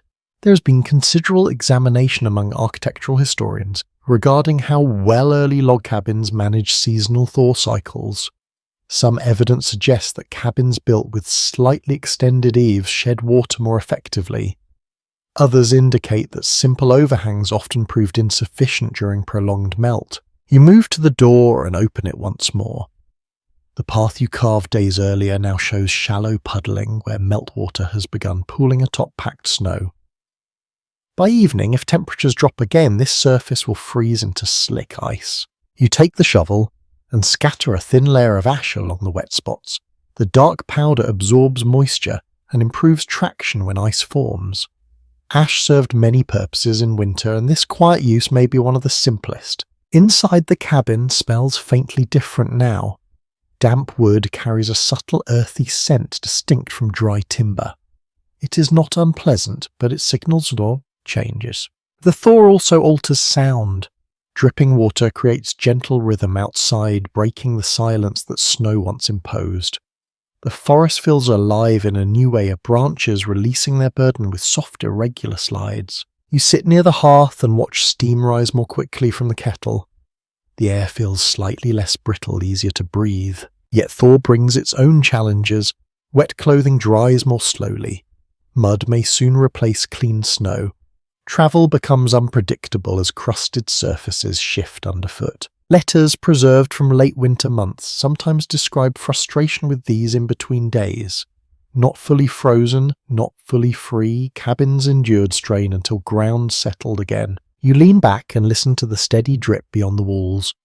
The season is shifting, though winter has not surrendered entirely. In a small log cabin during snowstorms, survival required learning the language of cold.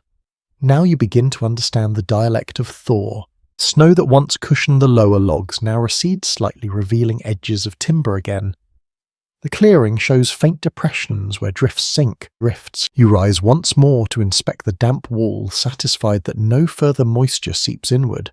The roof holds. The beams remain steady. Outside droplets continue their patient fall. Inside, warmth balances against moisture, and you are just once again aware that winter rarely leaves abruptly. It softens first, drips, loosens. And within timber walls shaped by hand and patience, you meet this new phase as you met the first snowfall. With observation, with measured response. The cabin stands dampened slightly but resilient as meltwater traces its temporary path across the white world beyond. The dripping continues for several days, never in a rush, always in a patient rhythm. Each morning you step outside and notice the snow line along the cabin's walls sinking by small degrees. The lower logs, once packed firmly in white, now emerge damp and darkened. The clearing changes shape again. Where smooth drifts once lay undisturbed, shallow depressions appear. Footpaths widen not because you shovel them, but because meltwater carves gentle channels through packed snow. The air carries a faint scent of earth beneath the cold, as if the ground itself is remembering how to breathe. You stand in the doorway and watch sunlight stretch farther across the clearing than it did a week ago. The angle is shifted. Light lingers a little longer before retreating. Days lengthen subtly, almost shyly. Seasonal journals from northern homesteads often note this transitional period with cautious optimism. Farmers did not declare winter finished too soon. Sudden freezes frequently followed early thaws, yet the increase in daylight rarely went unnoticed. Inside the cabin you sense the shift in your own habits. The fire requires less aggressive feeding during the day. Embers hold warmth more easily. You find yourself opening the shutter wider for longer stretches, inviting pale afternoon light across the table. The damp streak along the wall has dried now, leaving only a faint discoloration in the grain. You run your hand along it thoughtfully. Timber expands and contracts with season, but it endures when tended. There has long been discussion among environmental historians about how settlers interpreted these late winter signs. Some writings suggest excitement at the promise of planting season. Others describe caution born from experience, knowing that another storm might yet descend. You step outside again and notice the path you carved has widened naturally as snow recedes. What once felt like a narrow trench now resembles a shallow lane. Beneath your boots the surface alternates between packed snow and slick ice, where meltwater froze overnight. You scatter more ash across the most treacherous spots, darkening their surface and improving grip. Ash against white snow creates stark contrast, marking safe footing clearly. At the edge of the clearing, small rivulets form where sunlight strikes more directly. Water moves hesitantly at first, then, with greater confidence, tracing lines toward lower ground. In early settlements, this period often required careful monitoring of supplies. With thaw came the possibility of reaching neighbours more easily, yet also the risk of impassable mud once snow melted fully. Travel remained uncertain until ground stabilised. You return inside and sit near the hearth, though its heat feels less urgent now. The cabin smells different. Less smoke-heavy, more wood and faint damp earth. You glance toward the shelf where provisions rest. Flour remains, beans remain, salt pork diminished but adequate. The arithmetic of survival has worked. You reflect quietly on the habits winter has carved into you, listening for roof strain, checking door hinges each morning, rationing without complaint, clearing paths repeatedly. Some scholars examining seasonal adaptation argue that such routines reshape perception permanently. After enduring repeated storms, individuals often approach subsequent winters with greater confidence and refined preparation. Experience becomes quiet inheritance. You lean back and close your eyes briefly, remembering the first night of heavy snowfall, when the cabin creaked under new weight. That sound no longer startles you. Outside, the forest shows small signs of stirring. A distant branch shifts not from burden but from breeze. The air carries faint bird calls that were absent during deepest cold. Winter has not vanished, but its grip loosens. You rise and open the door wide for a moment, letting fresh air sweep through the cabin. The contrast between inside warmth and outside cool no longer feels sharp, it feels balanced. Light reaches deeper into the room, now illuminating corners once hidden in shadow. The table's scratches show clearly. The pegs along the wall stand in sharper relief. In a small log cabin during snowstorms, survival required patience. In the gradual approach of Thaw, it requires restraint. Do not dismantle preparations too quickly. Do not assume final victory. You step once more into the clearing and watch meltwater thread through shrinking drifts. The world beyond the logs feels less distant now. Inside the fire burns low and steady, no longer strained. And as daylight lingers a little longer each evening, you understand that winter's lessons remain, even as its snow begins to recede. Endurance has settled into habit. Vigilance has softened into confidence. The cabin stands marked lightly by dampness and soot, but strong. Beyond it, the white world thins gradually, revealing the earth beneath. And within you, a quiet recognition grows that you have crossed from the height of storm into the slow unfolding of change. The mornings arrive differently now. You wake not to the weight of silence pressing against the walls, but to a softer brightness that reaches your eyes even before you open them. The air inside the cabin feels balanced, neither biting nor heavy. The embers in the hearth have held through the night with less effort. You sit up slowly and listen. Listen. There is still cold outside, yes, but it no longer carries the same authority.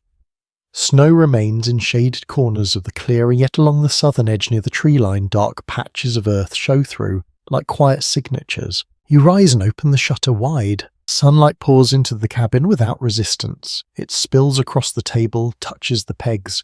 Along the wall, glints off the kettle's curved side. The room looks smaller and larger at once. Smaller because every surface is clearly seen. Larger because the world beyond no longer feels sealed away. Seasonal records from rural homesteads often note this gradual shift, not by calendar date but by observation. The drip slows. The ground softens. Birdsong returns faintly at first, then with confidence. Winter does not end abruptly, it loosens its hold. You step outside and feel the ground beneath your boots shift from packed snow to damp soil along the path you carved so many times. The trench is now a shallow depression, its walls collapsed inward. What once required daily clearing now requires only attention to mud. The roofline shows dark shingles again where snow once lay thick. Icicles have vanished. The lower logs of the cabin dry slowly in the open air. There is no dramatic celebration. No sudden rush outward. Instead, there is a steady reorientation. You walk toward the woodpile and notice how much remains. Your careful rationing, your measured portions, your repeated checks have carried you through. In letters preserved from various settlements, late winter often brought cautious planning rather than relief. Fences needed repair once ground thawed. Tools required sharpening for spring tasks. Seeds would soon be considered. You return inside and stand in the center of the cabin. It feels quieter now, but not in the isolating way of deep snow, quieter in the sense of having completed something. The fire burns low, almost symbolic. You add a modest split of wood, though it feels less urgent than weeks before. The shelves still hold flour and beans. The crock is lighter, but not empty. The rope hangs ready. The axe gleams from recent sharpening. There has been debate among scholars about how transformative a single winter might have felt to early settlers. Some argue that hardship hardened resolve. Others suggest that endurance simply became normalized, absorbed into daily expectation. Standing here now, you sense that both may be true. You step once more to the doorway and let fresh air move freely through the cabin. It smells faintly of thawing earth and distant water. The clearing no longer feels sealed off. You can imagine walking beyond it without sinking knee-deep. You can imagine hearing another voice carried across open ground. Winter in a small log cabin has taught you the shape of attention, the way you listened to roof groans, the way you measured flour without panic, the way you cleared snow again and again without complaint. Those habits remain even as snow withdraws. You close the door gently, not to keep out storm now, but simply out of habit. The cabin holds warmth easily in this softened air. You sit near the hearth one last time and let your gaze travel across the walls. Soot darkens the beams. A faint stain marks the place where Meltwater once traced its path. The table bears scratches from tools and bowls. Nothing here is pristine, everything here is proven. Outside sunlight brightens the thinning snow until it nearly disappears against damp ground. A faint bird call drifts across the clearing. You breathe slowly, feeling air move easily through lungs no longer stung by deep freeze. The long season of snow has not vanished in a single gesture. It has receded step by careful step. And within these timber walls you have matched it step for step. Now as light lingers and the fire hums quietly without strain, you let the room grow still. The cabin stands, the path remains, the shelves hold. The storms have passed, and you remain within the circle of wood and warmth you tended so patiently. Slow your breath now. Let the fire settle to embers once more. Let the last light of day soften against the logs.